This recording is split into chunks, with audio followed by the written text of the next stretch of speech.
As-Sunnah, As-Sunnah, As-Sunnah Foundation. As-Sunnah, As-Sunnah, As-Sunnah Foundation. আসসালামু আলাইকুম ওরহমতুল্লাহি ওবরাকাতুহ। আলহামদুলিল্লাহ আলহামদুলিল্লাহি ওয়াহদাহ ওয়াসসালাতু ওয়াসসালামু আলা মান লা নাবিয়্যা বা'দাহু আম্মা বা'দ। সুপ্রিয় দর্শক শ্রোতা ভাই বোন, দেশে এবং প্রবাসে যে যেখান থেকে আমাদের সঙ্গে আজকের এই সরাসরি প্রশ্নোত্তরমূলক অনুষ্ঠান শরঈ সমাধানে যোগ দিয়েছেন, আপনাদের সকলকে আন্তরিক অভিনন্দন এবং মোবারকবাদ জানিয়ে শুরু করছি আমাদের আজকের পরিবেশনা। প্রিয় দর্শক, আস-সুন্নাহ ফাউন্ডেশনের স্টুডিও থেকে আপনাদের সঙ্গে আমি আহমদুল্লাহ ইনশাআল্লাহ অন্যান্য দিনের মতো আজও চেষ্টা করব ঘণ্টাব্যাপী থাকার, যদি আমার স্বাস্থ্যে কুলায়, এবং এই ঘণ্টাব্যাপী আপনাদের বিভিন্ন প্রশ্নের উত্তর আমরা দেওয়ার চেষ্টা করব। অবশ্যই সেই প্রশ্ন ইসলামিক হতে হবে এবং কোরআন এবং হাদিস ভিত্তিক আপনাদের জিজ্ঞাসা আমরা যথাসম্ভব আমাদের সাধ্য অনুযায়ী দেওয়ার চেষ্টা করব। প্রিয় দর্শক, আপনাদের প্রশ্নগুলো যথাসম্ভব যেন জীবন ঘনিষ্ঠ হয়, বাংলায় যেন হয় এবং সংক্ষেপে যেন হয়, সে বিষয়টি আপনারা খেয়াল রাখবেন এবং এভাবে প্রশ্নগুলো আপনারা মন্তব্য করে লিখবেন। আমরা বেশি সংখ্যক প্রশ্নের উত্তর দেওয়ার চেষ্টা চালাবো, আল্লাহ আমাদেরকে তৌফিক দিলে। আর শরঈ সমাধানের আজ আমরা ৭৭তম পর্বে উপনীত হয়েছি। আলহামদুলিল্লাহ, অনেকগুলো পর্ব পর্যন্ত আল্লাহ রাব্বুল আলামিন আমাদেরকে আসার তৌফিক দিয়েছেন। সবগুলো পর্ব সংরক্ষিত আছে। এই পর্বের প্রশ্নোত্তরগুলোকে কেটে কেটে আলাদা করে আমাদের একটি পেজ এবং একটি চ্যানেল খোলা হয়েছে ইতিমধ্যে, ইসলামী প্রশ্নোত্তর নামে। ইসলামী প্রশ্নোত্তর নামে একটি ফেসবুক পেজ খোলা হয়েছে, একটি ইউটিউব চ্যানেল খোলা হয়েছে। সেখানে ইনশাআল্লাহ সেগুলোকে রাখা হবে এবং এডিট করে প্রয়োজনীয় অংশ যোগ বিয়োগ করার প্রয়োজন হলে করা হবে এবং সেটার টেক্সট ভার্সনও ইনশাআল্লাহ বিইذনিল্লাহ ওয়েবসাইটে চলে যাবে। আমরা প্রশ্নোত্তর নিয়ে খুব দীর্ঘ পরিসরে কাজ করার স্বপ্ন রয়েছে। একটি কল সেন্টার খোলার আমার স্বপ্ন রয়েছে দীর্ঘদিন থেকে, যেখানে ২৪ ঘন্টা ফোন করে সাধারণ মানুষ প্রশ্নের উত্তর জানতে পারবে এবং প্রশিক্ষিত ওলামায়ে কেরাম সে ফোনগুলো পিক করবেন এবং সেগুলোর উত্তর দিবেন। ২৪ ঘন্টা ধরেই এই সার্ভিস মানুষ পেতে থাকবে। বিশেষ কোনো প্রশ্ন না পেলে বিশেষজ্ঞ ওলামায়ে কেরাম উত্তর দিবেন। অর্থাৎ প্রশ্নোত্তর নিয়ে আমাদের একটা বিশেষ পরিকল্পনা আছে ইনশাআল্লাহ বিইذনিল্লাহ। এই লাইভ অনুষ্ঠানে আপনারা যারা আমাদের সাথে সম্পৃক্ত আছেন, যারা এটিকে দেখছেন, প্রশ্ন করছেন, শেয়ার করছেন, ওয়াচ পার্টি করছেন, আমরা চেষ্টা করি কোরআন এবং হাদিস ভিত্তিক ইলম মানুষকে দেওয়ার। সেটিকে যারা বিস্তার করবার জন্য আমাদেরকে অনুপ্রেরণা দিচ্ছেন, আপনারাও এর ভাগিদার ইনশাআল্লাহ। আল্লাহ তাআলা আপনাদের সকলকে উত্তম বিনিময় দান করুন। আল্লাহ তাআলা রব্বুল আলামিন আমাকে সুস্থ হয়ে আবারও এই সরাসরি প্রশ্নোত্তরমূলক অনুষ্ঠানে উপস্থিত হওয়ার তৌফিক দিয়েছেন, সেই জন্য রব্বে কারীমের কাছে শুকরিয়া জানাচ্ছি।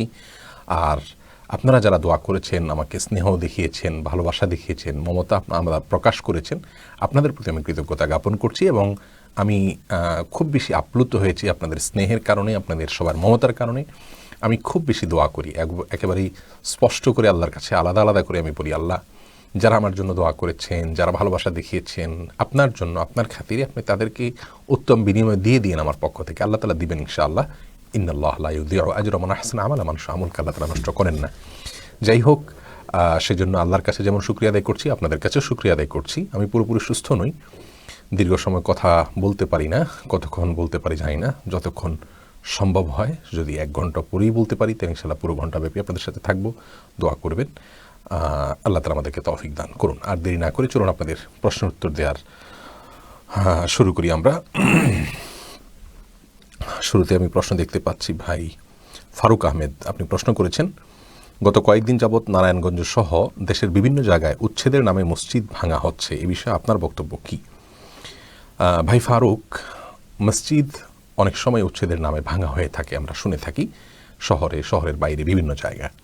এ বিষয়ে প্রথম কথা হলো যে খোঁড়া কোনো অজুহাতে যে হয়তো একটা মার্কেট সম্প্রসারণ করা হবে, একটা রাস্তা সম্প্রসারণের বিষয়টা খুব বেশি যদি আবশ্যক না হয়, খোঁড়া কোনো এবং তুচ্ছ কোনো অজুহাতের ভিত্তিতে মসজিদ ভেঙে ফেলা, এটা অনুচিত কাজ, এটি হারাম কাজ। ইসলামের শরীয়তের দৃষ্টিকোণ থেকে এটা অত্যন্ত জঘন্য একটি কাজ। কোনো জায়গায় আল্লাহর নামে ওয়াকফ করে দিলে, আল্লাহর ঘর হিসেবে ওয়াকফ করা হলে সেটিকে কিয়ামত পর্যন্ত মসজিদ হিসাবে সম্মান দেয়া মুসলিমদের দায়িত্ব এবং কর্তব্যের মধ্যে পড়ে। অতএব খোঁড়া অজুহাতে মসজিদ ভাঙা উচিত নয়, এটি যেমন সত্য, সেই সাথে একটি তিক্ত সত্য কথা হলো যে যেসব মসজিদগুলো উচ্ছেদের নামে ভাঙা হয় তার একটা বড় অংশ কিছু তো আছে যে খোঁড়া অজুহাত দিয়ে দায়িত্বজ্ঞানহীনতার পরিচয় দিয়ে স্থানীয় প্রশাসন বা জনপ্রতিনিধি বা অন্য কেউ এটাকে ভাঙার মতো দুঃসাহস দেখান, সামান্য একটু অজুহাতের ভিত্তিতে মসজিদ ভাঙার মতো কাজ তারা করতে থাকেন, এটি যেমন সত্য। আর চরম সত্য এবং তিক্ত বাস্তবতা হলো যে এই জাতীয় মসজিদ যেগুলো উচ্ছেদের মুখোমুখি হয়, এগুলোর বেশিরভাগই দেখা যায় বা বড় একটা অংশ দেখা যায় যে এগুলো আসলে সঠিকভাবে নির্মিত হয়নি। অর্থাৎ মসজিদকে মসজিদ হিসাবে এটাতে জুমা পড়বেন, মসজিদের সম্মান এবং মর্যাদা পাওয়ার জন্য প্রয়োজন হলো ওই জায়গাটা নিষ্কণ্টক হওয়া এবং জায়গার মালিক সেটাকে ওয়াকফ করা। এখন আপনি যদি কথার কথা সরকারি জমি দখল করলেন, যদিও জনপ্রতিনিধি হিসাবে জনগণের সরকার, জনগণের অর্থে পরিচালিত সরকার এর দায়িত্ব হলো প্রত্যেক এলাকা মসজিদের ব্যবস্থা করা, কিন্তু মসজিদ হয়তো আশপাশেই আছে, প্রয়োজন নাই তাও আপনি আরেকটা মসজিদ করলেন, অথবা প্রয়োজন আছে কিন্তু আপনার খেয়াল খুশি মতো এক জায়গায় আপনি করে ফেললেন, এটা তো শৃঙ্খলা হতে পারে না। সরকারি জায়গায় যদি মসজিদ করতে হয় যথাযথ নিয়ম এবং প্রসেস ফলো করে করা উচিত, সরকার বা কর্তৃপক্ষের করা উচিত। যদি তারা না করেন, সরকার হয়তো কোনো পরিকল্পনা আছে বা সেই জায়গাতে অন্য কোনো কাজ করার প্রয়োজন আছে, সেখানে গিয়ে হুট করে একটা মসজিদ আপনি করে দিলেন, অথবা খাস জমি দখল করে মসজিদ করলেন এবং সেখানে স্থায়ী মসজিদ করলেন, অথবা কোনো জমি নিয়ে বিবাদ আছে, গণ্ডগোল আছে, ফাসাদ আছে, সেটার মালিকানি ঝামেলা আছে, আপনি সেখানে একটা মসজিদ করে ফেললেন। এই একটা প্রবণতা কিন্তু আমাদের দেশে হচ্ছে। মসজিদ পরিচালনা যারা করছেন তারা অনেক সময় জানেন না যে আসলে মসজিদ পরিচালনা করার জন্য সবচেয়ে বড় যোগ্যতা হলো তাকওয়া থাকতে হয়, আল্লাহর ভয় থাকতে হয়। এই জায়গাটা, মসজিদটা হলো আদর্শ শেখার কেন্দ্র, এখান থেকে মানুষ আদর্শ শিখবে। অতএব সেই মসজিদ কখনো অন্যায়ভাবে কারো জায়গার উপরে নির্মিত হতে পারে না। অতএব যদি অন্যায়ভাবে কারোর জায়গায় নির্মিত মসজিদ হয়, সেই মসজিদ উচ্ছেদ করা বা সেটাকে ভাঙার ইসলামী শরীয়তের দৃষ্টিকোণ থেকে কোনো নিষিদ্ধ নাই, বরং ভেঙে প্রকৃত প্রাপকের কাছে এর মালিকানা হস্তান্তর করাটাই হলো ইসলামের নির্দেশ। এখন কোন ঘটনার মূল বিষয় কি, সেখানে মসজিদ আদৌ বৈধভাবে নির্মিত হয়েছে কিনা, অর্থাৎ জায়গাটা সঠিকভাবে যথাযথ মালিকের জায়গা কিনা, দলিল আছে কিনা, রেজিস্ট্রেশন হয়েছে কিনা, সেটাকে মসজিদের জন্য ওয়াকফ করা হয়েছে কিনা, নাকি মনে চাইলো এটা খালি জায়গা পেয়ে মসজিদ করে ফেললো, এই বিষয়টা অনেক গুরুত্বপূর্ণ। ইসলামের নামে যে সমস্ত ত্রুটিগুলো হয়ে থাকে সেগুলো কিন্তু কোনো কোনো ক্ষেত্রে মাত্রার বিচারে অনেক জঘন্য অপরাধ। এজন্য মসজিদ যেন যেন অজুহাতে উচ্ছেদ করা এটা যেমন নিন্দনীয়, একইভাবে অন্যায়ভাবে কোনো জায়গায় মসজিদ গড়ে তোলাও নিন্দনীয়। অনেকে বলেন যে অনেক রাজনৈতিক অফিস বা বেশিরভাগ রাজনৈতিক অফিসগুলো অবৈধভাবে নির্মিত, সেগুলো নিয়ে আপনারা কিছু বলেন না কেন? সেগুলো নিয়ে আমরা বলবো, অবশ্যই বলা উচিত, তবে সেগুলোর সাথে মসজিদের কোনো তুলনাই চলে না। রাজনৈতিক দলের অফিসগুলো থেকে মানুষ কিছু শিখতে চায় না, তাদের কাছ থেকে ভালো কিছু আশা করে না। এদেশে মানুষের পারসেপশন হলো এটা বাস্তবতা, কিন্তু মসজিদগুলো তো সেটা নয়। অতএব কোনো অন্যায় তো আমাদের জন্য অনুকরণীয় বিষয় বা দৃষ্টান্ত বা আপনার পালনীয় হতে পারে না। বিধায় মসজিদ যে সমস্ত জায়গা উচ্ছেদ হচ্ছে সেগুলো কতটা সঠিকভাবে উচ্ছেদ হচ্ছে, আসলে এদেশে ওলামায়ে, এদেশে মুসলমানদের আসলে তেমন কোনো অভিভাবক নেই। এটি হলো দুঃখের বিষয়। একটা সর্বোচ্চ শরিয়া বোর্ড অথবা সর্বোচ্চ একটা অথরিটি থাকা উচিত, সব চিন্তার আলেমদের প্রতিনিধিত্ব করবে এবং গোটা দেশের সব চিন্তার, সব ঘরানার, সব আদর্শের মুসলমানদের হয়ে কিছু কমন কথা তারা বলবেন, বিতর্কিত বা মতপার্থক্যপূর্ণ বিষয়ে তারা কথা বলবেন না। জাতীয় ইস্যুতে তারা কথা বলবেন, তাদের ভয়েসটা গোটা দেশের মুসলমানদের ভয়েস হিসেবে ধরা হবে। এরকম কোনো বোর্ড আমাদের দেশে নেই। যদি থাকতো আজ এই সমস্ত ঘটনাগুলো তারা তদন্ত করতেন, তদন্ত করে তারা বলতেন যে আসলে মূল ফ্যাক্ট হলো এটি। যাই হোক, যার কারণে কিন্তু আমাদের ধোঁয়াশার মধ্যে পড়তে হচ্ছে। আর আমাদের বক্তব্য তো আমরা বললামই যে ঘোড়া অজুহাতে যেন আল্লাহর ঘর উচ্ছেদ না হয়, কিন্তু কারোর জায়গা যদি দখল করা সত্যিই হয়ে থাকে মসজিদ, তাহলে এদেশে আল্লাহর ফজলে অনেক মসজিদ আছে, এদেশে মানুষ চাইলে আরও মসজিদ তৈরি করতে পারে, জনপ্রতিনিধিদের দায়িত্ব আছে সেটাও বলেছি, কিন্তু অন্যায়ভাবে কারোর জায়গায় মসজিদ নির্মাণ করে রাখার কোনো প্রয়োজন নাই, এটা ইসলামের শিক্ষাও নয়। যাই হোক, এরপরে যে প্রশ্নটা আমি দেখতে পাচ্ছি এমডি মিলন আপনি জানতে চেয়েছেন, মৃত্যুদণ্ডপ্রাপ্ত আসামিকে জীবন ভিক্ষা দেওয়ার ইখতিয়ার রাষ্ট্রপতিকে দেওয়ার ব্যাপারে ইসলাম কি বলে? খুবই গুরুত্বপূর্ণ একটি প্রশ্ন করেছেন ভাই মিলন আপনি।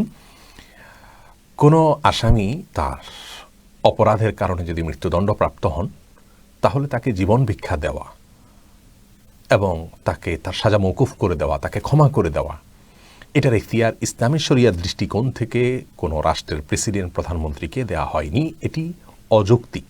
আমাদের দেশে আইনটি রয়েছে, আমরা এই আইন নিয়ে যারা কাজ করছেন তাদের কাছে অনুরোধ করব এই আইনটি পরিবর্তনের উদ্যোগ নেওয়ার জন্য।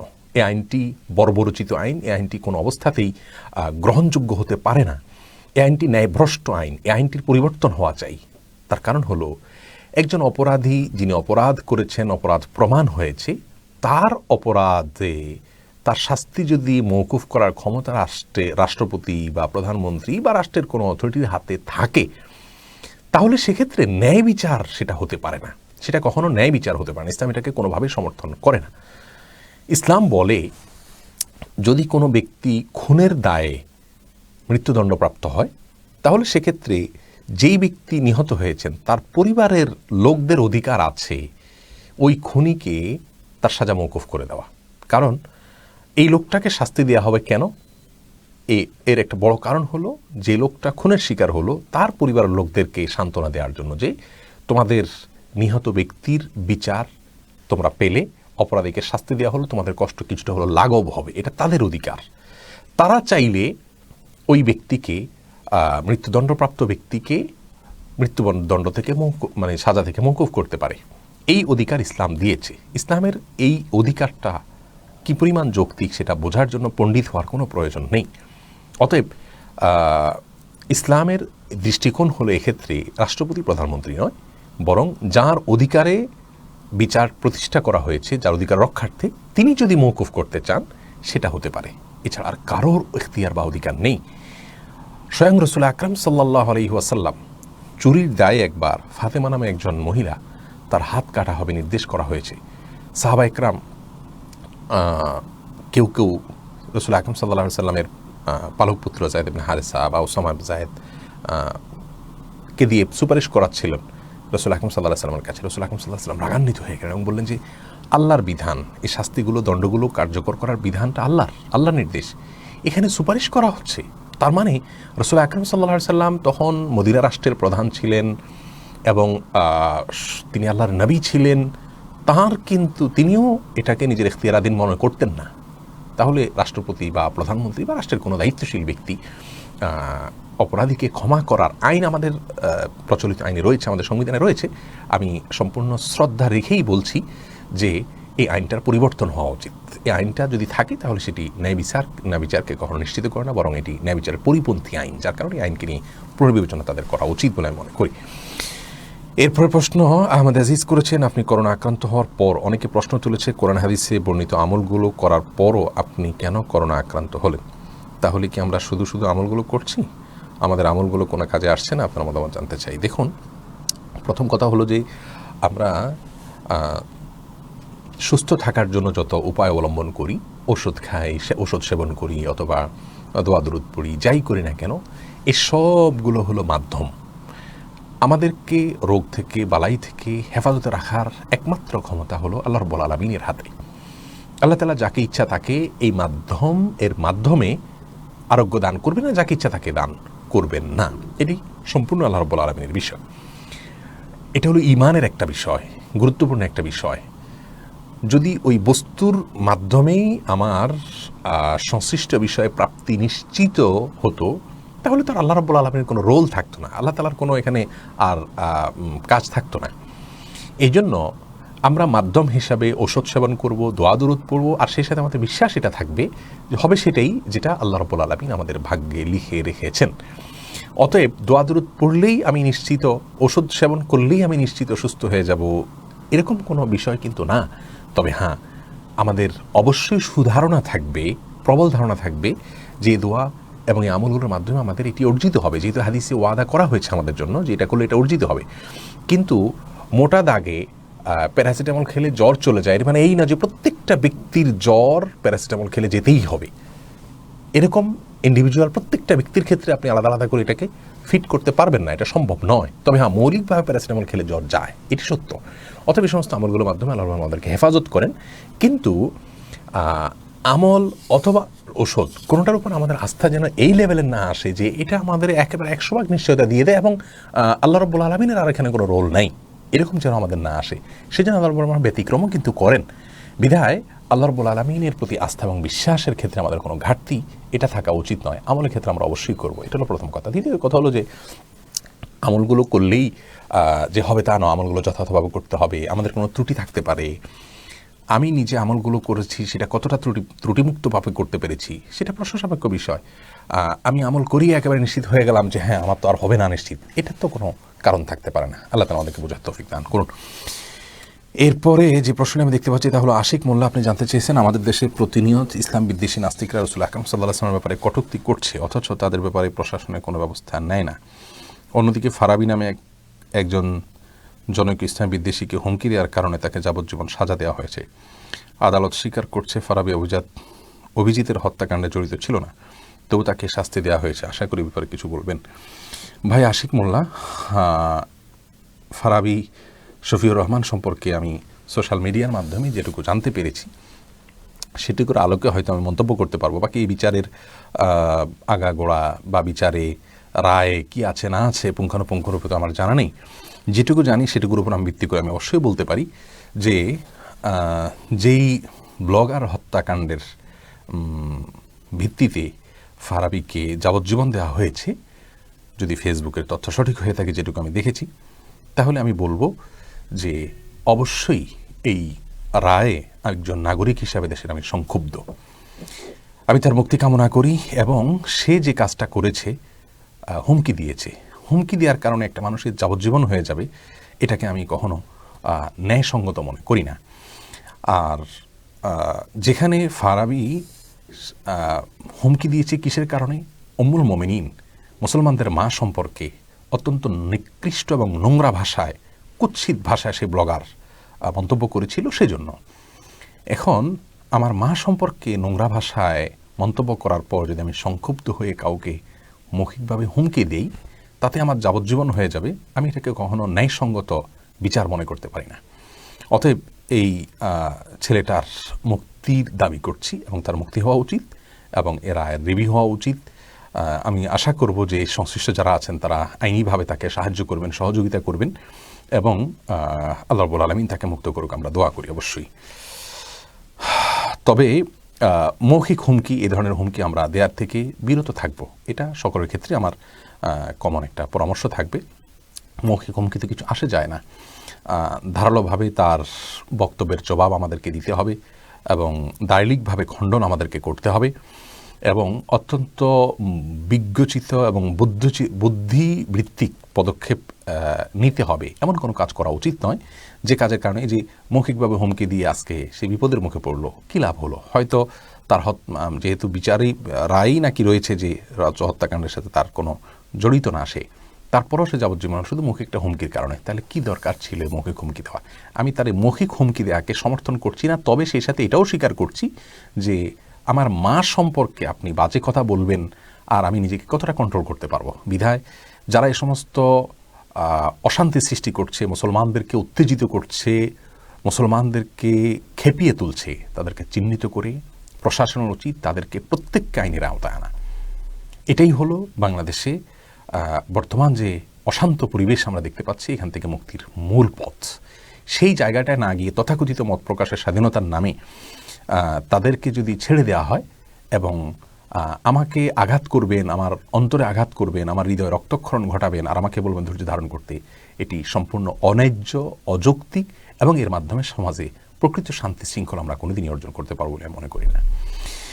এরপরে মাহমুদ হাসান গাজী, আপনি জানতে চেয়েছেন নামাজে মনোযোগ বাড়াতে পারছি না, শুধু ওয়াসওয়াসা চলে আসে, কি করব? সালাতে মনোযোগ বাড়ানোর জন্য অনেকগুলো উপায় আছে ভাইরা আমার। এক্ষেত্রে সৌদি আরবের সর্বোচ্চ সাবেক গ্র্যান্ড মুফতি শেখ আব্দুল আজিজ বিন আব্দুল্লাহ বিন বাজ রাহিমাহুল্লাহর একটা আর্টিকেল আছে, সালাতে মনোযোগ সৃষ্টি 33টি উপায়। আপনি এটা এখনও গুগলে লিখে সার্চ দিলে আশা করি পেয়ে যাবেন। আর্টিকেলটা আমি অনুবাদ করেছি। শেখ বিন বাজ রাহিমাহুল্লাহ তিনি অনেকগুলো উপায় বলেছেন, সেগুলো আমাদের আমলে নেওয়া উচিত এবং এই 33টি উপায়ের বেশিরভাগই আমাদের আমলে নেওয়ার মতো। তোমাদের সংক্ষেপে এটুকু বলবো যে সালাতে আপনি যা পড়ছেন সেইগুলো অর্থগুলো বোঝার চেষ্টা করবেন।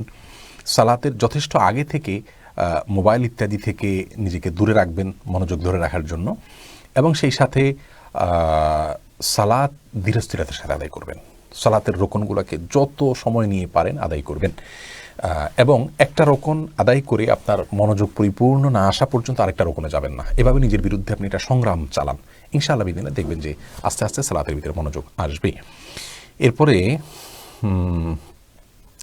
শারমিন শিবলি আপনি জানতে চেয়েছেন, আমরা মেয়েরা বাহিরে গেলে নামাজ পড়ার জন্য জায়গা পেলেও অজু করার জায়গা পাই না। অজু করতে গেলে হাত মোজা পা মোজা নেকাব খুলতে হয়, এতে পর্দা লঙ্ঘন হয়, তাহলে আমাদের করণীয় কী হবে? বোন শারমিন, এটা অনেক মেয়েদেরই প্রশ্ন, অনেক বোনদেরই প্রশ্ন। অজু তো অবশ্যই করতে হবে সালাতের জন্য, অজু ছাড়া সালাত হবে না। আর অজুর প্রয়োজনে নেকাব খুলতে হবে, হাত মোজা পা মোজা খুলতে হবে, এটা করতেই হবে, ছাড়া কোনো গত্যন্তর নেই। এটা তো দুঃখজনক যে আমাদের দেশে বিশেষ করে শহরের মসজিদগুলোতে মেয়েদের জন্য তাদের সালাতের ব্যবস্থা থাকলেও টয়লেটের ব্যবস্থা ম্যাক্সিমাম জায়গাতে থাকে না। এটা খুবই লজ্জাস্কর একটি অধ্যায় আমাদের জন্য। মসজিদের সাথে যারা জড়িত আছেন, অন্তত যেখানে পাবলিক প্লেস, এখন শহরের সব মসজিদই প্রায় পাবলিক প্লেস বলা যেতে পারে, বেশিরভাগ মসজিদই, শহরের বেশিরভাগ মসজিদই, ঢাকা শহরের, চট্টগ্রাম শহরের বেশিরভাগ মসজিদই পাবলিক প্লেস বলতে হবে। এই মসজিদগুলোতে মেয়েদের জন্য সালাতের ছোট্ট করে হলে ব্যবস্থা রাখতে হবে, তাদের জন্য একটা টয়লেটে হলে ব্যবস্থা রাখতে হবে। যাই হোক, তো যদি কোথাও ব্যবস্থা না থাকে অজুর জন্য আলাদা, প্রয়োজনে কোনো একটা অজুখানার একেবারে কোনায় যে টেপটা আছে সেটাতে চলে যাবেন এবং অ্যাঙ্গেল করে বসে আপনি অজু করে নেবেন। আশপাশের লোকদেরকে যদি আপনি বলেন যে ভাই আমি মেয়ে মানুষ উজু করবো, একটু কাইন্ডলি আপনারা এই পাশে যান, শেষের টেপটাকে আমি একটু ঘুরে বসে উজু করবো ওই দিক ফিরে, তাহলে আমার মনে হয় না কেউ বাধা দিবে। অর্থাৎ চেষ্টা করলে একটু কষ্ট হবে, কিন্তু ব্যবস্থা হয়ে যাওয়ার কথা। মুয়াজ্জিন সাহেবের রুম খুলে দিবে, অথবা আপনার অজুখানার কোনো একটা কোনাতে চলে যাবেন। এরপরে যদি কেউ এই সুযোগ আপনাকে নাও দেয়, পর্দাবিধান যদি লঙ্ঘনও হয়, চেষ্টা করবে নিজেকে যতটা সম্ভব জড়সড় রেখে উজু করার, কিন্তু আপনাকে হাত মোজা পা মোজা খুলতেই হবে। পর্দার উজু হাতে হাত পা মোজা না খুলে তার উপরে মাসা করবেন, এতে কিন্তু সালাত আদায় হবে না। এমডি রাশিদুল ইসলাম আপনি জানতে চেয়েছেন, সূরা রহমানের কিছু অংশ মোবাইলের রিংটোন দিয়ে রাখলে তাতে কি কোনো গুনাহ হবে? রিংটোন হিসাবে কোরআনে কারিমের আয়াত বসানো উচিত নয় ভাই রাশেদ। তার কারণ হলো এটি কোরআনের অপমান করার শামিল। আল্লাহর কোরআনকে আপনি রিংটোন মানে অ্যালার্মিংয়ের জন্য ইউজ করছেন, কোরআনকে আপনি কেমন যেন মুড়ি খাওয়ার ঠোঙা বানাচ্ছেন। ব্যাপারটা এরকম হয়ে গেল, তুচ্ছ কাজ আপনি ব্যবহার করছেন। আপনি অ্যালার্ম সালাতের জন্য দিতে পারেন, অফিসে যাওয়ার জন্য দিতে পারেন, অ্যালার্মিংটা অনেক কাজে হতে পারে। আপনার অ্যালার্মিংয়ের জন্য কোরআন তেলাওয়াতকে সেট করা মানে হলো কোরআন তেলাওয়াতটাকে আপনি কেমন যেন একটা কাজের লোক হিসাবে নিয়োগ দিলেন, সে আপনাকে উঠাই দিচ্ছে। তো আল্লাহর কালামকে এই কাজে ইউজ করা উচিত না। এটা আল্লাহর কালামের সাথে যায় না, শানের খেলাফ, এটা উচিত না। সমস্ত ওলামা ইকরামের একমত।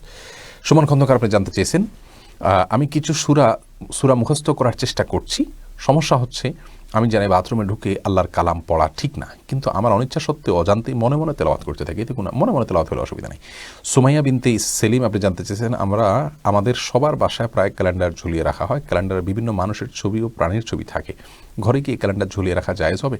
না, মানুষ বা প্রাণীর ছবি যদি থাকে এটা ঝুলিয়ে রাখা জায়েজ নাই। রাসূল আকরাম সাল্লাল্লাহু আলাইহি ওয়াসাল্লাম বলেছেন, লা তাদখুলুল মালাইকাতু বাইতান ফীহি কালবুন আও সূরা। কোনো বাসায় যদি কুকুর অথবা প্রাণীর আকৃতি থাকে, সেখানে রহমতের ফেরেশতা প্রবেশ করে না। বিধায় কোনো ক্যালেন্ডারে মানুষ বা কোনো প্রাণী পাখি ইত্যাদির ছবি থাকলে সেটাকে বাসায় ঝুলিয়ে রাখা উচিত নয়। মোহাম্মদ রাকিবুল ইসলাম আপনি জানতে চেয়েছেন, মসজিদে মুসল্লিদের খাদ্য দান করে দোয়া চাওয়ার প্রচলিত পদ্ধতি কি সুন্নাহসম্মত? ভাই রাকিবুল ইসলাম, অবশ্যই এটি সুন্নাহসম্মত কাজ নয়। তার মানে কাউকে আপনি খাদ্য দান করছেন, এটি একটি ইবাদত, খাদ্য দেন, কিন্তু খাদ্য দান করে বললেন ভাই আমার জন্য দোয়া করবেন, তার মানে খাদ্য দান করে আপনি বিনিময়ে চাচ্ছেন। আপনি বলছেন যে আমি যেহেতু খাদ্য দিলাম অতএব আমার জন্য একটু দোয়া করেন, ব্যাপারটা এরকম হয়ে যায়। আর আল্লাহ রাব্বুল আলামিন তার প্রিয় বান্দাদের বৈশিষ্ট্যের উল্লেখ করতে গিয়ে বলেছেন, ইন্নামা নুতঈমুকুম লিওয়াজহিল্লাহ লা নুরিদু মিনকুম জাযাআন ওয়ালা শুকুরা। আল্লাহর প্রিয় বান্দাদের বৈশিষ্ট্য হলো তারা মানুষকে খাদ্য দেয়, দিয়ে তারা বলে যে তোমাকে খাদ্য দিলাম, তোমার কাছ থেকে আমি এই খাদ্যের কোনো বিনিময়ও চাই না, আর তুমি আমাকে একটু থ্যাংক ইউ বলবা, স্বীকৃতি দিবা, বা তুমি একটু কৃতজ্ঞতা প্রকাশ করবা, এটাও আমি তোমার কাছ থেকে চাই না। আমরা অনেক সময় কিছু দেওয়ার পরে কেউ কৃতজ্ঞতা আদায় না করলে আমরা মনক্ষুণ্ণ হই, এটা কিন্তু আমাদের ইখলাসের সঙ্গে যায় না। আমি তোমাকে খাদ্য দিয়েছি, বিনিময় হবো আল্লাহর কাছ থেকে, আমার বিনিময় নেওয়ার ক্যাবিন হলো সেটা। তোমার কাছ থেকে আমার কোনো পাওয়া নেই, চাওয়া নেই, তুমি এটার কারণে আমাকে কৃতজ্ঞতা আদায় করবা, এই আশা যদি আমি করি তাহলে বিনিময়ে তোমার কাছ থেকে আমি কিছুটা নিয়ে নিলাম। আল্লাহ তার কাছ থেকে আশা করা যাবে না। এই জন্য কাউকে খাদ্য দিলেন, দিয়ে বললেন দোয়া করেন, এই ট্র্যাডিশনটা সুন্নাহ নয়। হ্যাঁ, এমনি আপনি খাদ্য দেন, সেটা একটা ভালো কাজ, খাদ্য দিতে থাকেন গরিবকে দুঃখীকে। আর খাদ্য দেওয়ার পরে আপনার আগে পরে বা অন্য কোনো সময় ভিন্ন কোনো কারণে বা এমনিতেই কারোর কাছে কি আপনি দোয়া চাইতেই পারেন যে আমার জন্য দোয়া করেন, কিন্তু খাদ্য দিয়েই দোয়া চাওয়া এই ট্র্যাডিশনটা ভালো না। খাওয়াই বলে যে একটু দোয়া করেন, একটু হাত তোলেন, এই ট্র্যাডিশনটা সুন্নাহসম্মত ট্র্যাডিশন নয়। এরপরে মিফতাহুল জান্নাত আইডি থেকে আপনি জানতে চেয়েছেন, কোনো শয্যাশয়ী ব্যক্তির জন্য আগে থেকে কাফনের কাপড় কিনে রাখা ইসলাম সম্মত কিনা? হতে পারে, কোরআন হাদিসে কোথাও নিষেধ নেই যে কাফনের কাপড় আগে থেকে কিনে রাখা যাবে না। অনেকে এহরামের কাফনের কাপড় হিসাবে কিনে রাখে, অনেকে নিজের কাফনের কাপড় নিজে কিনে রাখে, কোনো অসুবিধা নেই এটাতে। আরাফাত রাফি আপনি জানতে চেয়েছেন একা নামাজ পড়লে কি একামত দেওয়া লাগে? একা যদি ফরজ নামাজ আপনি পড়েন সেক্ষেত্রে আপনার একামত দেওয়া উচিত এবং উচ্চস্বরে আপনার নামাজটা পড়া উচিত, এই উদ্দেশ্যে যে তাকবীরগুলো উচ্চস্বর দিবেন যে আমার একামত শুনে, আমার তাকবীর শুনে কেউ এসে আমার সাথে যেন সামিল হয়, এই উদ্দেশ্যে আপনি একা একা করলেও উচ্চস্বরে করবেন। এই বিষয়টা আমাদের দেশে প্রচলিত না, আমাদের দেশের মানুষ এটা বেশিরভাগ জানে না। মধ্যপ্রাচ্যে এই আমলটা খুব ব্যাপকভাবে প্রচলিত। অর্থাৎ আপনি যদি আপনার বাসায়ও পড়েন, বাসায় তো আরও লোকজন আছে, তো উচ্চস্বরে আপনি একামত দিয়ে কেমন যেন আপনি জামাত করছেন, ইমামতি করছেন, উচ্চস্বরে তাকবীর দেন এই উদ্দেশ্যে যে আমার তাকবীর শুনে কেউ যেন বুঝে যে আমি ফরজ সালাত আদায় করছি, এসে আমার সাথে যদি সে যুক্ত হয়ে যায়, সালাতের যে কোনো পর্যায়ে এসে যদি আপনার সাথে এসে দাঁড়িয়ে যায় এবং আপনাকে হালকা টাচ করে আপনার পাশে নিয়ত বেঁধে দাঁড়িয়ে যায়, তাহলে কিন্তু আপনারা জামাতের সওয়াব পেয়ে গেলেন। তাহলে এই অপশনটা যেন খোলা থাকে, সেই জন্য একামত দেওয়া উত্তম, কিন্তু জরুরি না। চাইলে আপনি একা একা চুপচাপেও নিজের নামাজ নিজে পড়তে পারেন। আবু ইউসুফ আপনি জানতে চেয়েছেন মোহরের বদলে স্ত্রীকে জমি রেজিস্ট্রেশন করে দিলে মোহর আদায় হবে কি না? হ্যাঁ, অবশ্যই আদায় হবে। আপনি যেই টাকা ধার্য করেছেন মহারণা হিসাবে, সেটা যদি আপনি স্ত্রীকে পরিশোধ করে দেন, সেটার মূল্য হিসাবে মূল্য দেন অথবা মূল্যের সমমূল্যের জমি দেন, যে কোনোটা দিতে পারেন, অসুবিধা নেই। যেহেতু জমি এটাও বিক্রি করে সেই টাকা নিতে পারবে, যদি সেই স্ত্রী রাজি হয়, ঠিক আছে আমি মহারণা হিসাবে জমি নিতে রাজি আছি, তো তাহলে রেজিস্ট্রেশন করে দেওয়াতে কোনো অসুবিধা নেই। কবিতার মায়াজাল আইডি থেকে জানতে চেয়েছেন আপনি স্ত্রী সহবাস করলে গোসল না করে ফোন টিপা যাবে কিনা? যাবে, কিন্তু গোসলটা খুব বেশি বিলম্ব যেন না হয়, সেদিকটা খেয়াল করা উচিত। যদি বিলম্ব করতে হয় তাহলে সেক্ষেত্রে অজু করে নেওয়া উচিত। স্ত্রী সহবাস হয়ে গেল, আপনি গোসলটা 1-2 ঘন্টা পরে করবেন, তাহলে ওয়াশরুমে যান, মানে গোসল তো আর করবেন না, অজুটা অন্তত করে নেন, অজুটা করে এসে আপনি এবার অন্য কাজ করেন, তারপরে গোসলটা করেন। পরবর্তী ফরজ সালাতের আগে তো অবশ্যই গোসল করতে হবে, যেহেতু সালাতের জন্য গোসল করতে হবে। অতএব টুকটাক মোবাইল টিপলে অসুবিধা হবে না, গুনাহ হবে না। কিন্তু লম্বা সময় যদি আপনি বিরতি দেন এবং বিলম্ব করেন গোসলের জন্য, তাহলে সেক্ষেত্রে অজু করে নেওয়া হলো সুন্নাত। সাইদ রহমান আপনি জানতে চেয়েছেন ফেসবুক চালাতে গিয়ে অনেকে নন মাহরামকে দেখতে হয়, এক্ষেত্রে কি করতে পারি? না, নন মাহরামকে কোনো অবস্থাতে দেখা যাবে না। ফেসবুক চালাতে গিয়ে আপনি নন মাহরামকে কেন দেখতে হবে? আপনার ফ্রেন্ড লিস্টে এমন কাউকে রাখবেন না যাদের কারণে আপনার ওয়ালে, আপনার টাইম লাইনে নন মাহরামদের ছবি আসতে থাকে। যে সমস্ত আইডি থেকে এগুলো আসতে থাকে, সে সমস্ত আইডিগুলো আপনি ব্লক করবেন, আনফলো করবেন। এভাবে করতে করতে একটা পর্যায়ে আপনার টাইম লাইন ক্লিন হয়ে যাবে ইনশাআল্লাহ। সেই চেষ্টা আপনাকে করতে হবে, প্রয়োজনে যারা বুঝেন তাদের হেল্প নিতে হবে। মাজাহুল ইসলাম শরীফ জানতে চেয়েছেন আমরা সাধারণত আজান শুনলে আজানের উত্তর দিয়ে থাকি, কিন্তু যদি আমরা রেকর্ডিং করা আজান শুনি তাহলে কি উত্তর দিতে হবে? বিশুদ্ধ মত অনুযায়ী রেকর্ডিং করা আজানের উত্তর দিতে হবে না, আজান দিতে হবে লাইভ যে আজান শুনছেন সেই আজানের উত্তর দিতে হবে, রেকর্ডিং করা আজানের উত্তর দিতে হবে না। দুইটা মত রয়েছে, এই মতটি আমার কাছে অধিকতর শক্তিশালী মনে হয়। এরপরে তানজিল নূর তৃষ্ণা এই আইডি থেকে বোন আপনি জানতে চেয়েছেন সৎমায়ের আগের পক্ষের স্বামীর ছেলে মাহরাম নাকি গায়ের মাহরাম? তানজিলা, দেখুন, সৎমায়ের আগের পক্ষের স্বামীর ছেলে সে আপনার জন্য মাহরাম। সৎমায়ের আগের পক্ষের স্বামী তার মানে আপনার সৎ বাবা বলতে হবে তাকে, তার যে ছেলে সে আপনার জন্য মাহরাম হবে, যদি আমি ভুল না বলে থাকি। সুমন আলী আপনি জানতে চেয়েছেন 21শে ফেব্রুয়ারিতে ফুল দেওয়ার বিধান কি? ভাই সুমন, 21শে ফেব্রুয়ারিতে ভাষার জন্য যারা আন্দোলন করেছেন তাদের উদ্দেশ্যে ফুল দেওয়াটা, এটাকে আমরা যৌক্তিক এবং ভালো কোনো কাজ মনে করি না, বরং এটি শিরকের সাথে সাদৃশ্যপূর্ণ একটি বিষয়।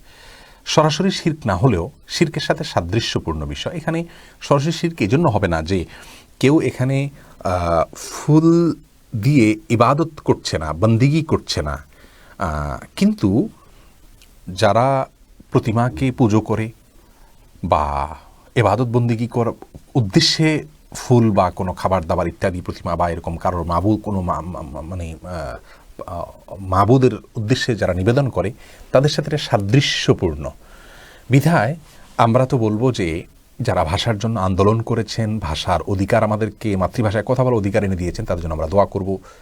শুদ্ধ পদ্ধতিতে তাদেরকে অবদানকে আমরা স্মরণ করব। কিন্তু প্রকাশের যেই পদ্ধতি প্রচলিত আছে এই পদ্ধতিটা পরিবর্তনযোগ্য। এতে অর্থের যে অপচয় হয়ে থাকে সেই অপচয়টা আমরা মনে করি যে না হওয়া উচিত। এখানে কোটি কোটি টাকার ফুল দেয়া হয় বেদিতে, এতে কার লাভ হয়? ফুলের ঘ্রাণ তো জীবিত মানুষের জন্য, তারা তো ফুলের ঘ্রাণ পাচ্ছেন না, তাহলে জিনিসটা অযৌক্তিক। আর এই অযৌক্তিক পদ্ধতি পরিহার করে যৌক্তিক পদ্ধতিতে আসার জন্য আমরা আহ্বান করব। যারা দায়িত্বশীল আছেন তারা আরও সুন্দর, আরও যৌক্তিকভাবে তাদের প্রতি শ্রদ্ধা নিবেদন করতে পারেন, সেটাই আমাদের করা উচিত। আয়েশা কুফি আপনি জানতে চেয়েছেন, কোনো স্বামী তার জীবদ্দশায় স্ত্রীর নামে তার সমস্ত সম্পত্তি রেখে গেলে ওই স্বামীর মৃত্যুর পর স্ত্রীর দ্বিতীয়বার বিয়ে হলে দ্বিতীয় স্বামীর সন্তানও কি ওই সম্পত্তির ভাগীদার হবে যা প্রথম স্বামী ওই মহিলার নামে রেখে গিয়েছিলেন? আবারও পড়ছি, কোনো স্বামী তার জীবদ্দশায় স্ত্রীর নামে সম্পত্তি রেখে গেলে ওই স্বামীর মৃত্যুর পর স্ত্রীর দ্বিতীয় বিয়ে হলে দ্বিতীয় স্বামীর সন্তানও কি ওই সম্পত্তির ভাগীদার হবে? জি, এবার বুঝতে পেরেছি। যদি কোনো স্বামী তার স্ত্রীকে কোনো সম্পত্তি তার নামে দিয়ে যায়, লিখে যায়, এটা প্রথমত কথা হলো যে এটা অন্যায়। কোনো ওয়ারিসের নামে সম্পদ লিখে যাওয়া এটা অন্যায়। ইসলামী শরিয়ার নিয়ম হলো, আইন হলো, কেউ মারা গেলে তার সম্পত্তিতে তার যে ভাগ আছে সে ভাগ তিনি পাবেন। স্ত্রী হিসাবে তার স্বামী যদি মারা যান, মারা যাওয়ার পর স্বামীর সম্পত্তিতে তিনি যে হিস্সা আছে সেই হিস্সা তিনি পাবেন। এখন মারা যাওয়ার পরে যেটুকু পেতেন সেটুকুই যদি স্বামী আগে লিখে দিয়ে যেয়ে থাকেন তাহলে সেটা অন্যায় হবে না, ওইটুকুই যদি লিখে দিয়ে থাকেন। যাই হোক, তো সেটার মালিক তো তিনি হয়ে গেছেন তাকে লিখে দেওয়ার ফলে। অতএব ওই স্ত্রীর মৃত্যুর পর তার দ্বিতীয় স্বামীর সন্তানরা অবশ্যই সেটার ভাগ পেতে পারে, কারণ তারা সম্পদ পাবে, তারা ভাগ পাবে তার মায়ের সম্পদের ভাগ। তার মা কোত্থেকে সম্পদ পেয়েছেন সেটা তাদের দেখার বিষয় নয়। এরপরে শামিউল শিশির আপনি জানতে চেয়েছেন, সৎ মাকে মা বলে না ডাকলে কি গুনাহ হবে? না, গুনাহ হবে না। সৎ মাকে মা না বললে গুনাহ হবে না, কারণ যদি ভালো না লাগে তিনি না ডাকেন, গুনাহ হবে না। পায়েস এমডি, কারণ হলো তিনি তার আসল মা নন। মার জন্য ইসলামী শরিয়ার যে বিধিবিধান, মার প্রতি সদাচরণ ইত্যাদি, এগুলো তার ক্ষেত্রে প্রযোজ্য নয়। পায়েদ এমডি রাইসুল রেজা আপনি জানতে চেয়েছেন, নারীর দাফন কাফন করার সময় গায়রে মাহারাম কি কবরে নামাতে পারে? প্রয়োজন ছাড়া গায়রে মাহারাম ধরবে না। যদি মাহারাম না থাকে তাহলে সেক্ষেত্রে গায়রে মাহারাম বাধ্য হলে ধরবে, কিন্তু মাহারাম থাকতে গায়রে মাহারাম ধরবে না। মিফতাউল জান্নাত আপনি জানতে চেয়েছেন, মায়ের খালাতো ভাই, মামাতো ভাই এমন মামারাও কি মাহারাম? মায়ের খালাতো ভাই, মামাতো ভাই এরা মাহারাম নন, তারা কিন্তু গায়রে মাহারাম, তাদের সাথে পর্দা করতে হবে, তাদের সাথে বিবাহ জায়েজ। অতএব মায়ের খালাতো ভাই, মামাতো ভাইয়ের সাথে মেয়েরা দেখা করতে পারবেন না, ভাগ্নিনা।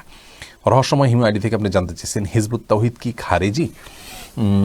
খারিজিদের বৈশিষ্ট্য তাদের মধ্যে পরিপূর্ণ রূপায় পাওয়া যায় বলে আমি মনে করি না, তবে তারা প্রচণ্ড রকমের বিভ্রান্ত এবং তাদের কোনো কোনো বিশ্বাস, কোনো কোনো কর্মকাণ্ডের কারণে তারা ইসলাম থেকে খারিজ হওয়ার উপক্রম হয়ে যায়, এমন একটা পর্যায়ে তাদের অবস্থান হিজবুত তাওহীদের। আল্লাহ মাফ করুক।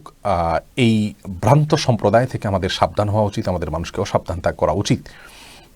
এরা যে প্রচণ্ড রকমের গোমরাহ, এ ব্যাপারে অন্তত কোনো সন্দেহ থাকার কোনো সুযোগ নেই। এ বিষয়ে আমাদের 1 ঘন্টা ব্যাপী একটা আলোচনা আছে, সেটি শুনে নিতে পারেন।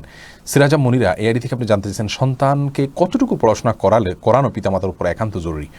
আল্লাহর আদেশ, আল্লাহর নিষেধ, কোরআন হাদিসের আদেশ নিষেধগুলো তাদেরকে জানানো, এটুকু জানানো কমপক্ষে আবশ্যক এবং জরুরি সন্তানকে।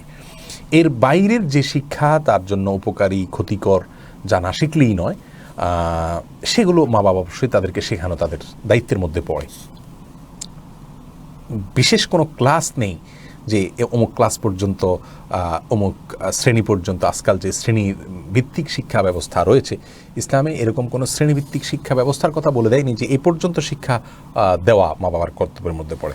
মা বাবার মূল দায়িত্ব হলো তাদেরকে আল্লাহর সঙ্গে পরিচিত করানো, আখিরাতে যেন জাহান্নাম থেকে বাঁচতে পারে সেই জ্ঞান তাকে দেওয়া, তাওহীদের জ্ঞান দেওয়া, শিরক থেকে বেঁচে থাকার জ্ঞান দেওয়া, ইবাদতের পদ্ধতির জ্ঞান দেওয়া।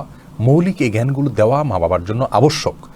জাগতিক জ্ঞান যেটুকু না হলে মানে সে ভয়াবহ কোনো ক্ষতি থেকে বাঁচতে পারবে না, সেটুকু তাকে মৌলিক যে সাধারণ জ্ঞান আছে সেগুলো তাকে মা বাবা দেওয়ার দায়িত্বের মধ্যে পড়ে। কিন্তু এর বাইরে জাগতিক শিক্ষা বলতে আমরা যে প্রচলিত শিক্ষা বলছি, এই শিক্ষা যদি মা বাবা না দেন সেক্ষেত্রে আল্লাহর কাছে তার কোনো জবাবদিহিতা নেই। কারণ এটা ছাড়াও একজন মানুষ প্রকৃত মানুষ হতে পারেন, হ্যাঁ তার জীবনে হয়তো তথাকথিত উন্নতির জন্য সেটি প্রয়োজন, সেটা হলো না। তো এই জিনিসটা মা বাবার নৈতিক এবং মৌলিক দায়িত্বের মধ্যে পড়ে না। তবে হ্যাঁ অবশ্যই মা বাবা প্রচলিত শিক্ষা, প্রচলিত জ্ঞান যেগুলো আছে প্রচলিত উপকারী, সেগুলো দেওয়া মা বাবার জন্য নৈতিক দায়িত্বের মধ্যে পড়ে। সেগুলো শেখানো মা বাবার উচিত। ছেলেকে, সন্তানকে, মেয়েকে মূর্খ রাখা উচিত নয়। যদি শেখানোর সুযোগ থাকে আল্লাহর বিধিবিধান মেনে, সেটি ভিন্ন বিষয়। কিন্তু আমরা বলছি মৌলিক দায়িত্বের মধ্যে পড়ে কিনা, উত্তর হলো না, মৌলিক দায়িত্বের মধ্যে পড়ে না। এরপরে নাইমুল ইসলাম জানতে চেয়েছেন, নাপাক অবস্থায় কি কবর জিয়ারত করা যাবে? নাপাক অবস্থা বলতে অজু ছাড়া যদি হয়, অজু ছাড়া কবর জিয়ারত করলে কবর জিয়ারত করা যাবে। কবর জিয়ারত করার জন্য অজু করা কোনো আবশ্যক নয়। কোরআন তেলাওয়াত করা, কোরআন স্পর্শ করার জন্য, সালাত আদায় করার জন্য, তারপরে আপনার তওয়াফ করার জন্য যেরকম অজু আবশ্যক, তেমনিভাবে কবর জিয়ারত করার জন্য অজু কিন্তু আবশ্যক নয়। তবে হ্যাঁ সর্বাবস্থায় অজু থাকা উত্তম, সেই হিসাবে কবর জিয়ারত করা অবস্থায় অজু থাকা উত্তম, এটুকু তো আমরা বলতেই পারি। এরপরে মোহাম্মদ নাজিম আপনি জানতে চাইছেন, পড়ালেখায় মন বসে না, ইসলামিক দৃষ্টিকোণ থেকে কিছু টিপস দিন। আপনি পড়ালেখা মন না বসার কারণগুলো কি? আপনার মন কোন দিকে যায়? যদি সোশ্যাল মিডিয়ার অ্যাক্টিভিটিসে আপনার মনকে নিয়ে যায়, তাহলে সেক্ষেত্রে সেখান থেকে আপনার মনকে সরিয়ে আনতে হবে। যদি অন্য কোনো চিন্তাভাবনা আপনাকে ডুবিয়ে ফেলে, তাহলে সেখান থেকে আপনাকে ফিরে আসার চেষ্টা করতে হবে। এরপরে পাশাপাশি আল্লাহর কাছে দোয়াও করবেন।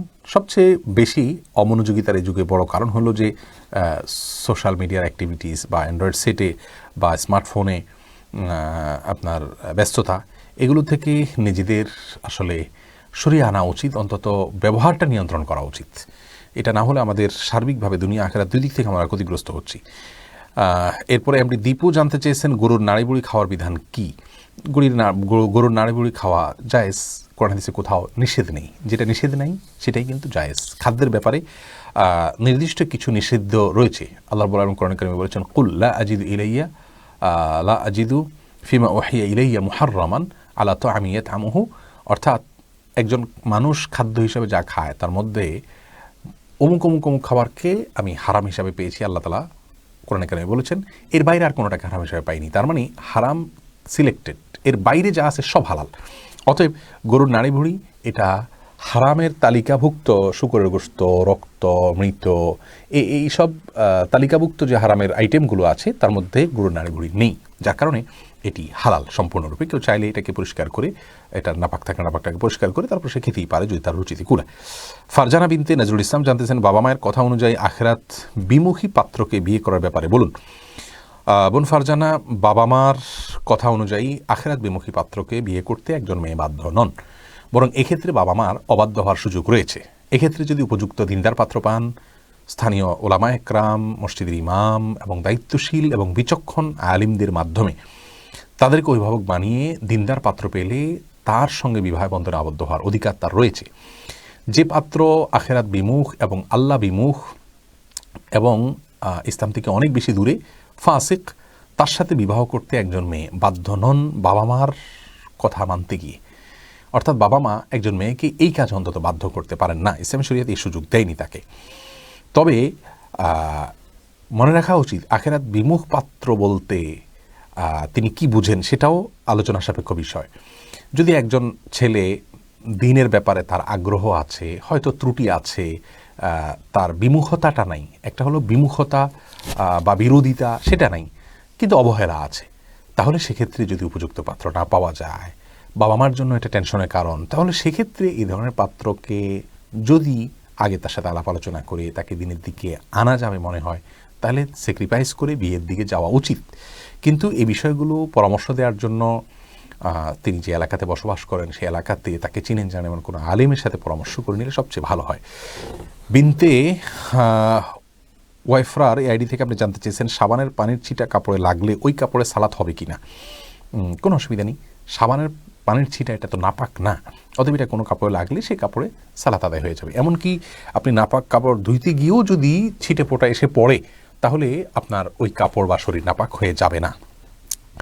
এরপর সাইফুল ইসলাম আপনি জানতেছেন, জুমার দিন খতিব সাহেবগণ প্রথমে বাংলায় আলোচনা করেন এবং পরে আরবিতে 2টি খুতবা দিয়ে থাকেন, কিছু কিছু ভাইরা এই পদ্ধতিকে বিদআত বলেন। আমার প্রশ্ন হলো, আরবিতে 2টি খুতবা দেওয়ার আগে বাংলায় আলোচনা করা যাবে কি না? যদি যায় তাহলে এর পদ্ধতি কেমন হবে?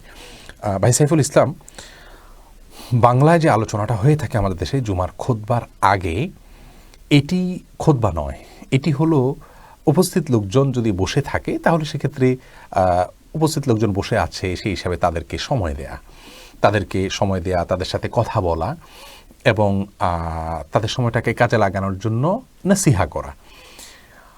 মূল জুমার যে খুতবা সেটি তো দাঁড়িয়ে দেয়া হয়ে থাকে, এটা তো দাঁড়িয়ে দেয়া হয় না। অতএব আমরা কিন্তু যত ইসলামিক আলোচনা করি সবগুলোই প্রায় বসে বসে করি। সাধারণ ইসলামিক আলোচনার কথা আমি বলছি। জুমা এবং ঈদের যে খুতবা হয়ে থাকে, ইস্তেসকার যে খুতবা হয়ে থাকে, এই সমস্ত খুতবাগুলো, জুমা এবং ঈদের যে খুতবা হয়ে থাকে, এই খুতবাগুলো কিন্তু দাঁড়িয়ে দেওয়া হয়ে থাকে। তার মানে খুতবা এটা একটা বিশেষ পরিভাষা, বক্তব্য লেকচার হলেই সেটাকে খুতবা বলা যায় না। বিধায় যারা মনে করেন যে জুমার আরবি খুতবার আগে বাংলায় যে আলোচনা হয় সেটাও আরেকটা খুতবা, তাহলে তৃতীয় খুতবা হয়ে গেল, আমি তাদের সাথে একমত নই, বিনয়ের সাথে মত পোষণ করছি। এটাকে খুতবা কিসের ভিত্তিতে বলছেন আপনি? খুতবা তো একটা বিশেষ পরিভাষা। আমরা অন্যান্য যে সাপ্তাহিক মাসিক বিভিন্ন প্রোগ্রাম করি বসে বসে, সেগুলো কি খুতবা বলবেন আপনি? মোটেও খুতবা নয়, সেগুলো শাব্দিক অর্থে খুতবা হতে পারে। ইসলামী শরিয়াতে খুতবার যে ক্রাইটেরিয়া আছে, খুতবার যে সংজ্ঞা আছে, সেটার মধ্যে এটা পড়ে না।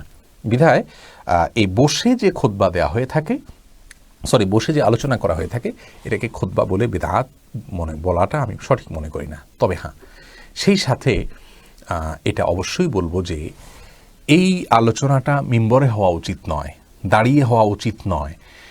দারুন দেওয়ান থেকে সম্ভবত একটা ফতোয়া বের হয়েছে যে এই জুমার আগে অন্য ভাষায় যদি উপস্থিত লোকদেরকে কিছু বলতে হয়, তারা বসে থাকে, অনেক আগে চলে আসেন, তাহলে সেক্ষেত্রে সেটা হওয়া উচিত মিম্বর থেকে বাইরে আশেপাশে কোনো জায়গায়, যাতে করে খুতবার সাথে তার সাদৃশ্য না হয়, এটা সম্পূর্ণ আলাদা আলোচনা হয়। তবে ব্যক্তিগতভাবে আমাকে যদি আপনি প্রশ্ন করেন, তাহলে আমি বলবো যে আমি চাই খুতবার আলোচনাটা মাতৃভাষায় হোক।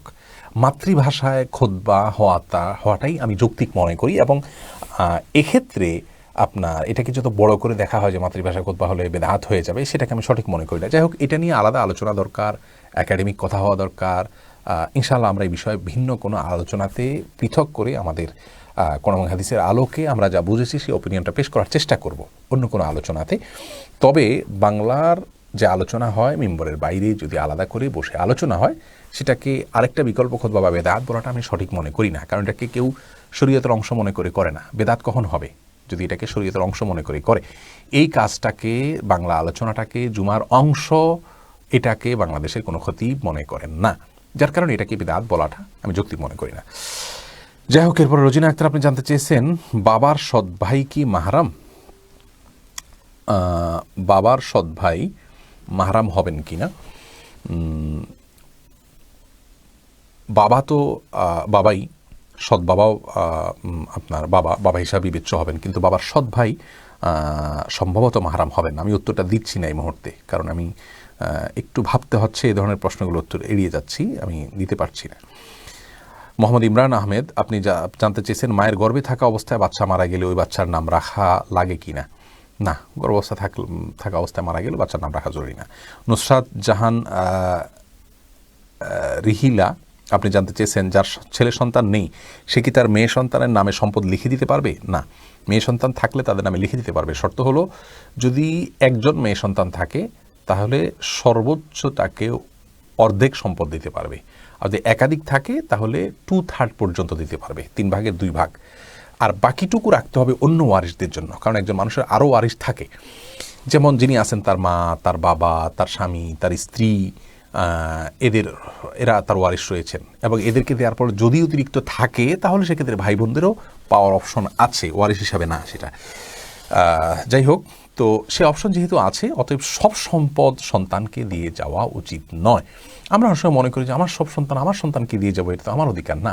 আপনার অধিকার কাকে বলে? ইসলাম তো হলো আত্মসমর্পণের নাম, আল্লাহ রাব্বুল আলামিনের বিধিবিধান অনুযায়ী সব কিছু করার নামই তো ইসলাম। অতএব সন্তান যদি একজন থাকে, একজন মেয়ে সন্তান আছে কথার কথা আপনার, আপনি সব সম্পদ সেই মেয়ে সন্তানকে দিয়ে চলে যাবে, এটা সঠিক নয়। একজন সন্তান হলে তার সর্বোচ্চ, মেয়ে সন্তান যদি হয় সর্বোচ্চ তিনি অর্ধেক পর্যন্ত পাবেন, আর একাধিক পেলে তারা 2/3 পাবেন, সব মিলিয়ে সর্বোচ্চ। এর অতিরিক্ত যেটা সেটা অন্যদের মাঝে বন্টন হবে, এবং সেই কে কতটুকু পাবে না পাবে সেটা কারা কারা আছে না আছে তার উপরে নির্ভর করবে। এরপরে মতিউর রহমান জিদান আপনি জানতে চেয়েছেন একজন নারীর সামনে অন্য নারীর পর্দার বিধান কি, কতটুকু খোলামেলা পোশাক করতে পারবে। একজন মেয়ে অন্য নারীর সামনে তার নাভি থেকে এই যে লজ্জাস্থান পর্যন্ত হাঁটুর নিচ পর্যন্ত এইটুকু ছাড়া অন্য অঙ্গগুলো প্রয়োজন হলে প্রদর্শন করতে পারবে। আর শালীনতার অংশ হলো যে আজকাল বিশেষ করে ফিতনার যুগ, ভয়াবহ ফিতনার যুগ, নারীরা নারীদের কাছে পুরুষরা পুরুষদের কাছে নিরাপদ নয়, এমন একটা সময় আমরা পার করছি। তো অশ্লীলতা এবং বেহায়াপনার জোয়ারের এই যুগে অন্তত যথাসম্ভব নিজেকে ঢেকে ঢুকে রাখা উচিত। আমি শুধুমাত্র আইনের কথা বললাম যে এইটুকু বাই ল ঢাকতে হবে, আর বাকি অঙ্গগুলো প্রয়োজন হলে দেখাতে পারবে। কিন্তু আপনার যেহেতু আমরা একটা ফিতনার সময় পার করছি, ফিতনার আশঙ্কা হলে অনেক বৈধ জিনিসও নিষিদ্ধ হয়ে যায়, যার কারণে এই পরিস্থিতিতে আমরা বলবো যে একজন মেয়ে অন্য মেয়ের সাথে তার হাত মুখ এগুলো দেখাতে পারবে, কোনো অসুবিধা নেই। কিন্তু বক্ষ এবং তার শরীরের অন্য সব অঙ্গ এগুলোকে যথাসম্ভব ঢেকে ঢুকে রাখাটাই হলো নিরাপদ। এরপর নুসরাত ইসলাম আপনি জানতে চেয়েছেন প্রায় ফেসবুকে এমন পোস্ট দেখা যায় যে মহিলা ও পুরুষের নামাজের নিয়ম কি এক, এটা সঠিক কিনা। দেখুন, মহিলা এবং পুরুষের সালাতের নিয়ম নিয়ে আমরা একটা ভিডিও করবো, অনেক দিন থেকে আমাদের ইচ্ছা, কিন্তু সময় সুযোগ হয়ে উঠছে না। আমরা করবো ইনশাআল্লাহ বিদিনিল্লাহ। মৌলিকভাবে শুধু এইটুকু বলে রাখি, এইটাকে যত বড় করে দেখানো হচ্ছে বিষয়টা এরকম বড় না। একটা কথা ডক্টর খন্দকার আব্দুল্লাহ জাহান বলেছেন, আমরা বিভিন্ন সময় কোট করি, সেটা হলো মেয়েরা যদি হুবহু ছেলেদের মতো সালাত আদায় করে, কোনো পার্থক্য না রাখে, তাহলে পৃথিবীর কোনো আলেমের মতে, হানাফি মাযহাবেরও কোনো আলেমের মতে ওই মেয়ের সালাত হবে না, এরকম না। আবার মেয়েরা আমাদের দেশে যে একটু জড়সড় হয়ে সালাত আদায় করে পুরুষের চাইতে একটু ভিন্নভাবে, মানে পদ্ধতিগতভাবে জড়সড়তা একটু বেশি করে আদায় করে, এভাবে যদি সালাত আদায় করে তাতেও পৃথিবীর কোনো আলেমের মতে তার সালাত হবে না, এরকম না। তার মানে বিষয়টা ফরজ ওয়াজিব লেভেলের না। এই বিষয়টাকে নিয়ে আমরা যত আধা জল খেয়ে নামছি এবং মানে এমনভাবে বলছি যেন সালাতই হবে না, এটা হলো আমাদের বাড়াবাড়ি এবং সীমালঙ্ঘন। তবে মৌলিকভাবে এ বিষয়ে দায়িক বিভিন্ন আলোচনা এনে আমরা কথা বলবো আল্লাহ চাহেন তো। এইটুকু শুধু বলতে পারি যে আসলে সমস্ত দলিলগুলো পর্যালোচনা করলে আমার কাছে অন্তত যেটি মনে হয় তা হলো মেয়েরা ছেলেদের চাইতে পদ্ধতিগতভাবে ভিন্ন কোনো পদ্ধতিতে সালাত আদায় করবে, এরকম কোনো আলাদা কোনো শক্তিশালী কোনো প্রমাণ খুব বেশি পাওয়া যায় না। তবে হ্যাঁ, সৃষ্টিগত তাদের শারীরিক অবকাঠামোর কারণে তারা কিছুটা জড়সড় থাকবেন, এই বিষয়টি বিভিন্ন আসার থেকে যেমন বোঝা যায় এবং সমকালীন বিশ্বের এমনকি সৌদি আরবের সর্বোচ্চ ওলামা পরিষদের অনেক ওলামায়ে কেরাম, বড় বড় কেবার ওলামাদের মধ্যে থেকে অনেকেরও পরামর্শ দেখা যায়। কিন্তু তার মানে এই না যে পদ্ধতিটাকেই পৃথক করে দিবে সম্পূর্ণ। মূল বিষয় হলো যে এটাকে নিয়ে খুব বেশি টেনশন করার মতো, হ্যাঁ অবশ্যই আমরা পদ্ধতি জানবো সঠিক বেঠিক, সেটা তো বটেই, কিন্তু এটাকে নিয়ে এমন টেনশন করা উচিত না যে সালাত হবে কি হবে না, এরকম পর্যায়ে যাওয়া উচিত নয়। আমরা ইনশাআল্লাহ এটা নিয়ে পৃথক কোনো ভিডিওতে বিস্তারিত বলবো, আশা করি সেখানে খোলাসা হবে ইনশাআল্লাহ। এরপরে প্রশ্ন করেছেন পারভেজ আলম, কন্যা সন্তানের নাম সিদরাতুল মুনতাহা রাখা যাবে কিনা জানালো ভুগিত, না রাখতে পারেন, কোনো অসুবিধা নেই। সিদরাতুল মুনতাহা নামের ভিতরে কোনো অসুবিধা নেই। অদ্রিতা রুহি আপনি জানতেছেন নামাজে নাকি নিয়ত করা বিদাত, এটা সঠিক কিনা জানাবেন। বোন অদ্রিতা, নামাজে নিয়ত করা বিদাত নয়, নিয়ত মুখে উচ্চারণ করা এটাকে জরুরি মনে করা এটা হলো বিদাত। মনে রাখা উচিত যে নামাজের নিয়ত মানে হলো ইচ্ছা করা। নামাজের মধ্যে নিয়ত তো থাকতেই হবে, আমি কি নামাজ পড়ছি সেটা আমার নিয়ত যদি না থাকে, মনে যদি ইচ্ছা না থাকে, তাহলে এটা কেন নামাজ হলো? অবশ্যই নামাজের মধ্যে নিয়ত থাকতে হবে, কিন্তু নিয়তটা হলো মনের ইচ্ছা। আপনি কি নামাজ পড়ছেন, আপনার মাথায় আছে, স্মৃতিতে আছে, এই মানে হলো আপনার ইচ্ছা আছে, বাস নিয়ত যথেষ্ট, এটুকু নিয়ত থাকা জরুরি। মুখে নিয়ত উচ্চারণ করা এটা কোরআন হাদিসে নির্দেশিত বিষয় না। এরপরে আশরাফ আলী জানতে চান নাপাক শরীরে কোনো কিছু ধরলে সেই জিনিসটাও কি নাপাক হয়ে যাবে? না, এরকম কোনো কথা নেই। নাপাক শরীরে কিছু ধরলেই নাপাক হয়ে যাবে এমন কোনো কথা নেই। শরীর নাপাক হলে ধরলেই নাপাক হবে না। আজহারুল ইসলাম রতন আপনি জানতেছেন গরুর অন্ডকোষ খাওয়া কি জায়েজ আছে? জায়েজ আছে, কোনো অসুবিধা নেই। আপনার মনে চাইলে আপনি খেতে পারেন, রুচিতে না করে নাও খেতে পারেন, কিন্তু জায়েজ আছে, ইসলামের শরীয়তে নিষিদ্ধ নয়। মোহাম্মদ ইমরান আহমেদ আপনি জানতে চেয়েছেন ইসলাম ধর্মের বাইরে কাউকে রক্তদান করা যাবে কি না? যে অবশ্যই রক্ত বা অন্য যে কোনো কিছু আপনি ইসলাম ধর্মের অনুসারী ছাড়াও অন্য কোনো লোককে আপনি চাইলে দিতে পারেন। এমন কোনো কথা নেই যে মুসলিম না হলে সে ব্যক্তিকে আমি দিতে পারবো না আমার রক্ত, বা শুধুমাত্র মুসলিমকে দিতে হবে, অমুসলিম বলে তাকে আমি কিছু দিতে পারবো না, এরকম কোনো কথা কোরআন হাদিসের কোথাও বলা হয়নি। বিধায় এটা নিয়ে আমাদের অন্তত ধোঁয়াশা থাকা উচিত নয়। এরপরে নুরুল আজিম আপনি জানতে চেয়েছেন নেল পালিশ দিলে শরীর পাক থাকে কি না। নেল পালিশ দিলে শরীর নাপাক হয় না, কিন্তু নেল পালিশ দিলে অজু হবে না, আপনার নামাজ হবে না। যার কারণে মেয়েরা মাসিক অবস্থায় নেল পালিশ দিতে পারেন, কিন্তু যখনই তার নামাজের অপশন চলে আসবে সাথে সাথে নেল পালিশ পরিষ্কার করে নিতে হবে, যাতে করে অজু করতে পারেন। কারণ নেল পালিশ দিলে আলাদা স্তর হয়ে যায়, আপনার অজু হবে না। কিন্তু এটা দিলে যে হাত নাপাক হয়ে যাবে, গুনাহ হবে, বিষয়টা কিন্তু সেরকম না। অনেক বাজে কথা আমাদের সমাজে প্রচলিত আছে যে নেল পালিশের এটা অমুক নাপাক তমুক নাপাক, এরকম করে এটা রং নিছক, এটা নাপাক হতে যাবে না। কেন এটা নাপাক না, তবে এটা ব্যবহার করলে অজু করা যাবে না, বিধায় অজুর আগে এটা চেঁচে ফেলতে হবে। মোহাম্মদ ইমরান আহমেদ আপনি জানতেছেন অমুসলিমকে রক্তদান করা যাবে কি না। আপনার প্রশ্নের উত্তর আমি দিয়েছি। এরপরে ভাই আব্দুল আহাদ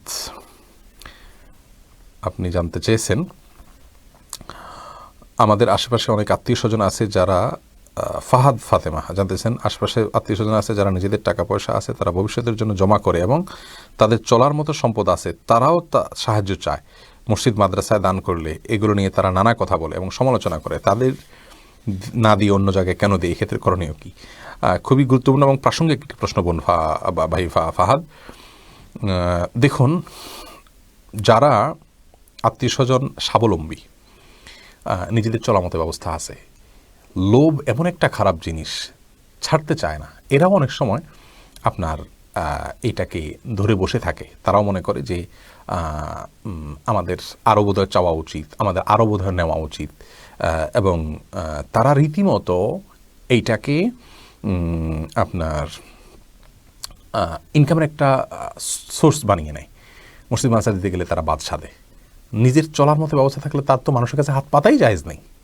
তবে হ্যাঁ, যদি তার যে উপার্জন হয় সেটা দিয়ে তার চলতে অসুবিধা হয়, আপনি একজন আত্মীয় হিসাবে অবশ্যই তার দিকটা বিবেচনা রাখা উচিত, খেয়াল করা উচিত, তাকে সাহায্য করা উচিত, সেটা ভিন্ন বিষয়। কিন্তু সে যদি এটাকে টাকা উপার্জনের মাধ্যম বানিয়ে নেয় এবং সে যদি এটার কারণে লোভ সামলাতে না পারে যে অন্য জায়গায় কেন দিবে, আমাকে দেখ, তাহলে সেটা অবশ্যই আপনার তার লোভের মধ্যে পড়বে এবং তার সে কথাকে আপনার আমলে নেওয়ার প্রয়োজন নেই। এরপরে শিউল ইসলাম জানতে চেয়েছেন মেয়েরা কি নিজের আকিকা নিজে করতে পারবে যদি ছোটবেলা পরিবার থেকে না করানো হয়? ছোটবেলা যদি পরিবার থেকে না করানো হয় নিজেটা নিজে করতে পারবে। বিভিন্ন সালাফ থেকে এরকম ফতোয়া রয়েছে। জামশেদ রাজু জানতে চেয়েছেন স্ত্রী যদি স্বামীকে তালাক দেয় সম্পূর্ণ মহারণা আদায় করতে হবে? আজকাল দেখা যায় বিয়ে 1 মাসের মধ্যেই তালাক দেয় আইনিভাবে। স্ত্রী যদি স্বামীকে তালাক দেয়, অর্থাৎ স্ত্রীর পক্ষ থেকে তালাকের উদ্যোগ নেওয়া হয়, স্ত্রী তো আসলে স্বামীকে তালাক দিতে পারে না। আত-তালাকু বির-রিজাল ওয়াল ইদ্দাতু বিন-নিসা, হাদিসের ভাষ্য। যার কারণে স্ত্রী তালাক নিজের প্রতি নিজে গ্রহণ করতে পারে, এটাকে বলা হয় অর্পিত তালাক, যেটা আমাদের কাবিননামার 18 নম্বর কলামে লেখা আছে। সেই পাওয়ার বলে কোনো স্ত্রী নিজের প্রতি নিজে তালাক যদি গ্রহণ করেন, তাহলে সেটি তিনি করতে পারেন। যদি তিনি নিজে থেকে নিজের পরে তালাক গ্রহণ করেন, তাহলে সেক্ষেত্রে তার শর্ত আছে, শর্তগুলো পাওয়া গেছে কিনা সেগুলো দেখতে হবে। আর যদি তিনি স্বামীর কাছে তালাক চান, চেয়ে বিচ্ছেদের উদ্যোগ নেন, তাহলে এটাকে বলা হয় খোলা তালাক। খোলা তালাক হলে তার যদি নিজে থেকে খোলা তালাকের উদ্যোগ নেন এবং স্বামী স্ত্রীর সাক্ষাতের আগে আগে হয়, তাহলে সেক্ষেত্রে মহারণার আংশিক পাবেন না। আর যদি খোলা তালাক হয়, খোলা তালাক যদি হয় সেটা সাক্ষাতের পরেও যদি হয়, তাহলে স্ত্রীর মহারণা যেটা নিয়েছেন স্বামীর কাছে সেটা ফেরত দিবেন। অর্থাৎ স্বামী সেই মহারণা চাওয়ার অধিকার আছে যে যেহেতু তুমি বিচ্ছেদ চাচ্ছ তোমার মহারণা ফেরত দাও, এটা চাওয়ার অধিকার তার রয়েছে। এরপরে অ্যাঞ্জেল শারিকা এটি থেকে আপনি জানতে চাইছেন দোকানের জন্য কিছু আমল বলেন যেন উন্নত হয় মুদি দোকানে। দেখুন বোন, দোকানে উন্নতির জন্য প্রথম কথা হলো ভালোভাবে পরিশ্রম করবেন, সময় মতো দোকান খুলতে বলবেন এবং অত্যন্ত দায়িত্বশীলতার সাথে কাজ করতে বলবেন। আর ভোরে দোকানদারি শুরু করবেন, আল্লাহ তাআলা এই সময়ে বরকত দান করেন। আর বিসমিল্লাহ বলে সব কিছু কাস্টমারকে দিবে, রাখবে, সব কিছুতে আল্লাহর নাম নিবে। এবং বরকত লাভের 10টি চাবি নামে একটা বক্তব্য আমাদের আছে ইউটিউবে এবং ফেসবুকে আমাদের চ্যানেলে, সেটা শুনে নেবেন। ইনশাআল্লাহ বরকত লাভের আমলগুলো যদি আপনি করেন আল্লাহ তাআলা রব্বুল আলামিন বারাকা দান করবেন। আর বরকত এই বিষয়টা আসলে দেখা যায় না। আমরা মনে করি অনেক পয়সা হলে বরকত হয়। বরকত মানে কল্যাণ। আল্লাহ রব্বুল আলামিন যদি ফায়সালা রাখেন, অনেক অল্প বিক্রির মধ্যে, বাহ্যিক অসুস্থতার মধ্যেও বরকত বা কল্যাণ থাকতে পারে। বিধায় আমরা বরকত লাভের আমলগুলো করব আর আল্লাহ রাব্বুল আলামিনের ফয়সালাকে মেনে সন্তুষ্ট থেকে জীবন পার করব, এটাই আমাদের জন্য করণীয়। মেহরুন চৌধুরী স্নেহা জানতেছেন সন্তান লাভের আমলটা বলেন। সন্তান লাভের জন্য কয়েকটা দোয়া আছে। একটা দোয়া বলছি, রব্বি হাবলি মিনাস সলিহিন, বেশি বেশি পড়বেন, রব্বি হাবলি মিনাস সলিহিন। আরও অনেকগুলো দোয়া আছে, এই বিষয়ে আমাদের একটা ভিডিও আছে, দেখে নেবেন। এরপরে এমডি শওকত হোসেন জানতেছেন নামাজের তাশাহুদ পড়ার সময় তাশাহুদ আঙ্গুল একবার নাকি বারবার নাড়ানো সুন্নাত? তাশাহুদ পড়ার সময় আঙ্গুল উঠানো এবং নামানো, এটা হলো সুন্নাত। বারবার নাড়ানোকে অনেক ওলামা ইকরাম সুন্নাহ মনে করেন, আমরা সেটাকে সঠিক মনে করি না। হাদিসে নাড়ানোর কথা বলা আছে, কিন্তু নাড়ানো মানে উঠানো এবং নামানো, এটাই নাড়ানো বলতে আমরা বুঝি। সারাক্ষণ নাড়াতে থাকে, হাদিসে আছে এটা নাড়ানোটা শয়তানের উপরে লোহার আঘাতের মতো। এই নাড়ানো মানে উঠানো এবং নামানো, এটাকে আমরা বুঝি। আর সারাক্ষণ নাড়াতে থাকা, এটা আমরা এখানে সঠিক মনে করি না। এই বুঝটাকে হাদিস থেকে যারা এটা বুঝেছেন, এটা সঠিক মনে করি না। এর কারণ হলো বেশিরভাগ হাদিসই ইউশির এসেছে, অর্থাৎ আপনার তাশাহুদের সময় আঙ্গুল দিয়ে ইশারা করতে হবে। তাছাড়া আঙ্গুলটা কেন উঠাতে হয়? আমরা মুখে সাক্ষ্য দিচ্ছি, আঙ্গুল উঠিয়ে সেই সাক্ষ্যটাকে, মুখের সাক্ষ্যটাকে হাতের সাথে আমরা মেলাচ্ছি, যার কারণে হাত উঠিয়ে সাক্ষ্য দেওয়া মূলত। তো নাড়াইতে থাকলে তার সাক্ষ্য দেওয়া হয় না আসলে বিষয়টা। তো একে তো হাদিসের ভাষ্যগুলো অ্যানালাইসিস করলে দেখা যায় যে ইশারা করতে বলা হয়েছে, আর নাড়াতে থাকলে ইশারা হয় না। দ্বিতীয়ত এটা সাক্ষ্য দেওয়া, মুখের সাক্ষ্যের সাথে হাতের স্বাক্ষর মিলানোর জন্য উঠাইতে বলা হয়েছে, এটাই হলো উঠানোর কারণ। তো নাড়াতে থাকলে সেটা হয় না। আর তৃতীয়ত নাড়ানোর ভারে যে হাদিস রয়েছে সেটাকে আমরা এভাবে ব্যাখ্যা করতে পারি যে উঠানো এবং নামানো, এটাই নাড়ানো। তাহলে সবগুলোকে সামনে রাখলে উঠানো এবং তাশাহুদ শেষ করে এটাকে নামানো, এটাকে আমরা অধিকতর শুদ্ধ মনে করছি। যদিও অনেক ওলামা ইকরামের মতে যতক্ষণ আপনি বসে থাকবেন হালকা হালকা করে নাড়াতে থাকবেন, এই নাড়ানোটা শয়তানের জন্য আঘাতের মতো হাদিসে রয়েছে, সেটাকে তারা সেই ব্যাখ্যাটাকে নিয়েছেন। অতএব তাদেরটাকে আমি ভুল বলছি না, কিন্তু আমার কাছে যেটা সঠিক মনে হয়েছে আমি সেটি শুধুমাত্র বলেছি। এরপরে জাহিদুল রাকিব আপনি জানতে চেয়েছেন ঘরে ইসলামিক আয়াত রেখে সেগুলো বিপদ অমঙ্গল থেকে দূরে রাখে এমন ভাবা জায়েজ হবে কিনা? আয়াতে বিপদ থেকে দূরে রাখে এটা মনে করার কোনো কারণ নাই। তবে হ্যাঁ, কিছু আয়াত আছে যেগুলো পড়লে, যেমন আয়াতুল কুরসি পাঠ করলে বিপদ থেকে আল্লাহ রাব্বুল আলামিন রক্ষা করেন, হেফাজত করেন। অতএব এইটা মনে করাতে কোনো অসুবিধা নেই যে এটার মাধ্যমে আল্লাহ রাব্বুল আলামিন হেফাজত করেন এবং রক্ষা করেন, এর মাধ্যমে আল্লাহ রক্ষা করেন, এটি মনে করাতে কোনো অসুবিধা নেই। কিন্তু এই আয়াতে আমাকে রক্ষা করে দিবে, বিষয়টা এরকম মনে করা উচিত না। এমডি জাহিদুল আলম চৌধুরী আপনি জানতে চেয়েছেন অমুসলিম দেশে হালাল হারাম বিষয়ে বললে ভালো হয়। হালাল হারাম সব দেশের জন্যই সমানভাবে প্রযোজ্য। হালাল যেটা সব দেশে হালাল, হারাম যেটা সব দেশে হারাম। তবে হ্যাঁ, কোনো কোনো ক্ষেত্রে এক্সেপশন থাকে পরিস্থিতির কারণে। অতএব আপনি নির্দিষ্ট করে প্রশ্নগুলো আমরা উত্তর দিতে সুবিধা হতো। নাসিরা তামান্না বোন আপনি জানতে চেয়েছেন আমার ছেলে ভ্রমণ অবস্থায় বমি করে, তাহলে প্রয়োজনে রোজার সময় কিভাবে যাবে? রোজার সময় তো আপনি সফর করলে রোজা ভাঙতে পারেন, কারণ রমজান মাসে সফর করলে সফর অবস্থায় রমজানের রোজা রাখা এটা আবশ্যক নয়। কেউ চাইলে সফর অবস্থায় রমজানের রোজা ভাঙতে পারে, সে সুযোগ রয়েছে। মনির খান পরবর্তীতে সে রোজা রেখে দিলেই হবে। মনির খান আপনি জানতে চেয়েছেন শরীরে ট্যাটু করা জায়েজ আছে কিনা বা উযু গোসল হবে কিনা? ট্যাটু করা জায়েজ নাই। রাসূল আকরাম সাল্লাল্লাহু আলাইহি ওয়াসাল্লাম বলেছেন লাআনাল্লাহুল ওয়াশিমাতা ওয়াল মুস্তাওশিমা, আল্লাহ রাব্বুল আলামিনের লাআনত বর্ষিত হয় ওই মেয়েদের প্রতি যারা উল্কে অঙ্কন করে এবং যাদেরকে তা অন্যকে অঙ্কন করে দেয়, উভয়ের প্রতি আল্লাহ তাআলা লাআনত বর্ষণ হয়। অতএব এটি জায়েজ নয়। আর উযু গোসল হবে না যদি আলাদা স্তর পড়ে যায় তার মাধ্যমে। এরপরে শুক্কুর কক্স এই আইডি থেকে আপনি জানতে চেয়েছেন কাজা নামাজ পড়ার সময় একামত দিতে হবে কিনা? যদি কয়েকজন মানুষের নামাজ কাজা হয় তাহলে সেক্ষেত্রে একামত দিয়ে সবাই মিলে কাজা করবে, আর যদি একা একা হয় তাহলে দেওয়ার দরকার নেই। নুসরাত ইসলাম বোন আপনি জানতে চেয়েছেন হুজুর আপনার কি কোনো মহিলা মাদ্রাসা আছে? আমার মহিলা মাদ্রাসা একটা আছে, মেয়েদের মহিলা মাদ্রাসা শব্দটা আমরা বলি না, বালিকা মাদ্রাসা, যাই হোক একটা আছে আমাদের, সেটা ওইভাবে প্রতিষ্ঠিত নয়, সেটাকে আমরা পরীক্ষাগার হিসাবে রেখেছি প্রাথমিকভাবে। ইনশাআল্লাহ আমরা সামনের জানুয়ারিতে একসঙ্গে ছেলেদের মেয়েদের আলাদা মাদ্রাসা করার পরিকল্পনা রয়েছে। শান্তা আক্তার জানতেছেন, রাতে ঘুমাতে গেলে ঘুমের মধ্যে শুধু স্বপ্ন দেখি, এর জন্য কি করতে পারি? স্বপ্ন যদি যে স্বপ্ন আপনাকে অস্থির করে দেয়, পেরেশান করে দেয়, আপনার কষ্টের কারণ হয়, এরকম যদি স্বপ্ন দেখেন তাহলে সেক্ষেত্রে শোয়ার সময় আপনি উজু করে শোবেন এবং শারীরিক দুর্বলতা কাটিয়ে শোয়ার চেষ্টা করবেন। শারীরিক দুর্বলতার কারণে মানুষ বাজে স্বপ্ন দেখে কিন্তু অনেক সময়, অতএব সেই বিষয়টা খেয়াল করবেন। আর শোয়ার সময় উজু করে শোবেন এবং দুষ্ট জিনের উপদ্রব আছে যদি মনে করেন তাহলে সূরা বাকারা তেলাওয়াত চালু করে আপনার মৃদু কণ্ঠে চালু করে রেখে শোবেন। ফারুক আহমেদ জানতেছেন, অন্য ধর্মের লোকেরা কি বেহেশতে যাবে? অন্য ধর্মের লোকেরা বেহেশতে তো যেতে চায় না। যে জান্নাত তো আল্লাহ রাব্বুল আলামিন সৃষ্টি করেছেন যাদের জন্য, অন্য ধর্মের লোকেরা সেই জান্নাতে যেতে চায় না। তারা যদি জান্নাতে যেতে চায় তাহলে তো আল্লাহর প্রতি ঈমান আনতো। তারা যেখানে যেতে চায় না সেখানে তাদেরকে জোর করে টানতে হবে কেন? তাদের জন্য তো জান্নাত নয়।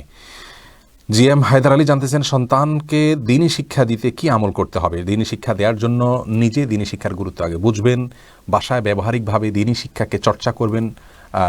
সেই সাথে দ্বীনি শিক্ষা বলতে যদি তাদেরকে দ্বীনি শিক্ষা উচ্চশিক্ষিত করতে চান তাহলে সেক্ষেত্রে অবশ্যই কোনো বিদগ্ধ আলেমের সাথে পরামর্শ করে ভালো কোনো মাদ্রাসা, ভালো কোনো দ্বীনি শিক্ষা প্রতিষ্ঠান নির্বাচন করে তারপর সেখানে তাদেরকে ভর্তি করাবেন।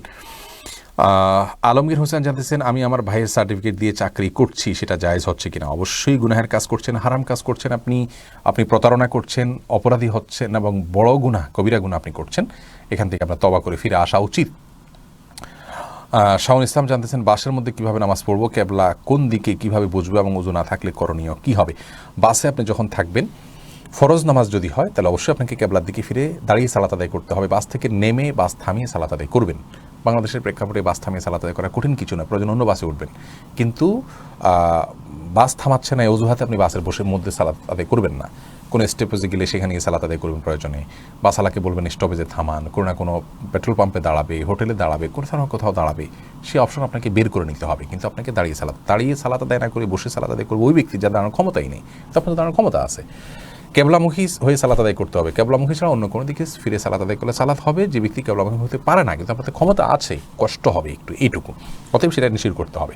হ্যাঁ, বাসের মধ্যে আপনি সালাত আদায় করতে পারেন। যদি এমন হয় যে বাসটা কেবলার দিকে যাচ্ছে তাহলে বাসের মাঝখানে দাঁড়িয়ে আপনি সালাত আদায় করলেন। হ্যাঁ, দাঁড়ানোর কোনো ক্ষমতা নাই, বাস থামাবেও না, তাহলে বসে করেন। এতটুকু আপনি করতে পারেন যে দাঁড়ানোর ক্ষমতা নাই, বাস থামাচ্ছে না, ওয়াক্ত চলে যাচ্ছে, তাহলে আপনি নিরুপায় হয়ে গেলেন। বাট কেবলার দিকে হওয়ার জন্য আপনাকে চেষ্টা করতে হবে। যদি বাসটা কেবলার দিকে হয়, পুরোপুরি কেবলা না থাকুক, আপনার 50 নিচে অ্যাঙ্গেল যদি হয় তাহলে আপনার সালাত আদায় হয়ে যাবে। অর্থাৎ কেবলা ধরুন এদিকে, বাসটা এদিকে যাচ্ছে, তবু আপনি এদিকে ফিরে সালাত আদায় করতে পারেন, অসুবিধা নেই। অথবা উল্টা দিকেও বাসের যে মাঝখানে ফাঁকা জায়গা আছে সেখানে বসে আপনি সালাত আদায় করতে পারেন। অনেকে সিটে বসে সালাত আদায় শুরু করে দেন। না, সিটে বসে সালাত আদায় তখন হবে যদি কথার কথা আপনি রুকু, যদি এছাড়া বিকল্প কোনো বই আপনার যদি না থাকে খোলা, আপনি তো মাঝখানে জায়গাটায় বসে সালাত আদায় করতে পারছেন, একটু অ্যাঙ্গেল হয়ে বসতে পারছেন এবং সেখানে রুকু সেজদা করতে পারছেন। হয়তো দাঁড়ানোটা সঠিকভাবে আদায় করতে পারতেছেন না, রুকু সেজদা সঠিকভাবে আদায় করতে পারতেছেন, কিন্তু আপনি যদি সিটে বসে করেন তাহলে তো রুকু সেজদা আপনি করতে পারতেছেন, ইশারা করতে হচ্ছে, যাকে ওটা করা উচিত হবে না। নূর শাহ, আপনি আর নফল নামাজ হলে যেদিকে যাচ্ছে উজু থাকলে অবস্থায় বসে আপনি সালাত আদায় করতে পারেন, সিটে বসে, সমস্যা নেই। নূর শাহ, জবাই করার সময় আপনি জানতে চান, জবাই করার সময় আল্লাহর নাম নিতে ভুলে যায় তাহলে কি জবাইকৃত গোশত হালাল হবে? ভুলে গেলে হালাল হবে। মুসলমান যদি ভুলে যায় সেটা খাওয়া যাবে, ইচ্ছাকৃত যদি ছেড়ে দেয় তাহলে সেক্ষেত্রে সেটা খাওয়া যাবে না। শাহুল ইসলাম, আপনার প্রশ্ন উত্তর বলেছি। এইচএম সাবির জানতে চেয়েছেন, ফেসবুকে নিজের নাম ব্যবহার না করে অন্যের নাম বা ছদ্মনাম যেমন সত্যের সৈনিক, শিশির পোটা ইত্যাদি ব্যবহার করার ক্ষেত্রে ইসলামের বিধান কি? দেখুন, এগুলো যদি ব্যবহার করে কাউকে প্রতারিত কেউ না করে এবং জাস্ট একটা আইডি ইউজ করলো সেখান থেকে ভালো কিছু শেয়ার করার জন্য, সবাই জানে এটা কোনো ব্যক্তির নাম না, তাহলে সেক্ষেত্রে অসুবিধা নেই। কারণ উদ্দেশ্য হলো অন্যের সঙ্গে যাতে প্রতারণাটা না হয়। এমন না হয় যে আপনি এই যেটাকে আইডি হিসেবে ব্যবহার করছেন সবাই মনে করছে হ্যাঁ এই নামে আসলে মানুষ আছে, আসলে এই লোকটা যেমন পুরুষের আইডি ব্যবহার করে নারীর আইডি ব্যবহার করে পুরুষ, বা নারী তথ্য দিয়ে পুরুষ তথ্য দিয়ে নারী আইডি ব্যবহার করছে, সেখানে মানুষ প্রতারিত হচ্ছে, সেগুলো গুনাহের কাজ যদি সেরকম প্রতারণা হয় আর কি। আর এরকম আইডি ব্যবহার করা শুধুমাত্র সিম্বলিক একটি আইডি হিসাবে, ছদ্মনাম হিসাবে, এটাতে কোনো অসুবিধা নেই যদি তাতে কারোর প্রতারণা না হয়। সরদার মোহাম্মদ জানতে চেয়েছেন, অনেকে ইসলামী গানে বাদ্যযন্ত্র ব্যবহার করতে শুনেছি, এ সকল গান শোনা যায় আছে কিনা। বাদ্যযন্ত্র যদি ব্যবহার করা হয় তাহলে সেক্ষেত্রে সেই গান আর ইসলামিক থাকে না। বাদ্যযন্ত্র ব্যবহার করলে গানের কথা যত ভালোই হোক না কেন, আল্লাহ রসুলের কথা হলেও, আল্লাহর কথা রসুলের কথা হলেও, ইসলামের কথা হলেও সেই গান শোনা জায়েজ নাই, কারণ বাদ্যযন্ত্রকে ইসলাম হারাম করা হয়েছে, ইসলামে হারাম করা হয়েছে। রসুল আকরাম সাল্লাল্লাহু আলাইহি ওয়াসাল্লাম বলেছেন কিয়ামতের আগে, বুখারীতে হাদিসটি বর্ণিত হয়েছে, কয়েকটা জিনিসকে মানুষ হালাল মনে করবে অথচ সেগুলো হারাম, তার ভিতরে একটা হলো বাদ্যযন্ত্র। বিধায় বাদ্যযন্ত্রের ব্যবহার হলে সেই গান শোনা জায়েজ নাই। ইসলামী গান আর থাকে না যদি বাদ্যযন্ত্রের সংযোগ হয় কোনো গানের মধ্যে। আজকাল যে সমস্ত ইসলামী গান পাওয়া যায় তথাকথিত ইসলামী গান, এই গানগুলোর পেছনেও, ব্যাকগ্রাউন্ডেও অত্যন্ত সূক্ষ্মভাবে মিউজিক মিশিয়ে দেওয়া আছে, মিউজিকের গুঁড়া দেওয়া আছে। শূকরের গোশত খাওয়া যেরকম হারাম, কোনো খাবারে শূকরের গোশতের ছিটা বা গুঁড়ো করে পাউডার ছিটিয়ে দেওয়া সেটাও হারাম। একইভাবে সরাসরি বাদ্যযন্ত্র যেমন হারাম, ইসলামী গানের মধ্যে বাদ্যযন্ত্রের সূক্ষ্ম ব্যবহার যে পাঠক বা শ্রোতা বুঝতে পারছেন না, দর্শক বুঝতে পারছেন না, এটাও হারাম। বিধায় এগুলো থেকে আমাদের বেঁচে থাকা উচিত। প্রিয় দর্শক, দেখতে দেখতে আমাদের নির্দিষ্ট সময় পার হয়ে গেছে বেশ আগেই, এবং অসুস্থ শরীর নিয়ে আমি 1 ঘন্টা ব্যাপী থাকতে পারবো কিনা সেটা নিয়ে আমার সন্দেহ ছিল। আলহামদুলিল্লাহ 1 ঘন্টা আপনাদের সঙ্গে ছিলাম। সর্বশেষ একটা প্রশ্ন নিচ্ছি। আমরা আব্দুল বাসির, আপনি জানতে চেয়েছেন কবরে মাটি দেওয়ার সময় কি দোয়া বলতে হয়। কবরে মাটি দেওয়া নিয়ে আসলে এটা নিয়ে আলাদা একটা ভিডিও প্রয়োজন। কারণ হলো আমাদের দেশে প্রচলিত আছে যে মিনহা খালাকনাকুম ওয়া ফিহা নুঈদুকুম পড়তে হয়, তারপর বিসমিল্লাহির রহমানির রহিম রাসূলুল্লাহ পড়তে হয়। এগুলো কোরআন থেকে আসলে নির্দেশিত নয়। আমরা ইনশাআল্লাহ এই বিষয়ে সুন্নাহ পদ্ধতি নিয়ে একটা আলাদা ক্লিপ করবো, যদি আল্লাহ আমাদেরকে তৌফিক দান করেন। প্রিয় দর্শক, আজ আমরা ঘণ্টাব্যাপী ছিলাম এবং চেষ্টা করেছি কোরআন হাদিসের আলোকে আপনাদের প্রশ্নগুলো উত্তর দেওয়ার জন্য। যদি সঠিক কিছু বলে থাকি আল্লাহর পক্ষ থেকে, ভুল কিছু বলে থাকলে শয়তান এবং আমার তরফ থেকে, আল্লাহ রাব্বুল আলামিন আমাদের সকলকে আগামী পর্বে বিশেষ করে আমি যেন সুস্থ থাকতে পারি, আবার যেন পূর্ণদমে আপনাদের সামনে আসতে পারি, সেই দোয়া আমার জন্য করবেন। আপনারা যেন সবাই নিরাপদে থাকেন, সুস্থ থাকেন, সেই দোয়া করছি। আল্লাহ রাব্বুল আলামিন আমাদের সকলকে ভালো রাখুন, সুস্থ রাখুন। আজকের মতো এখানে বিদায় নিচ্ছি। আসসালামু আলাইকুম ওয়া রাহমাতুল্লাহি ওয়া বারাকাতুহু।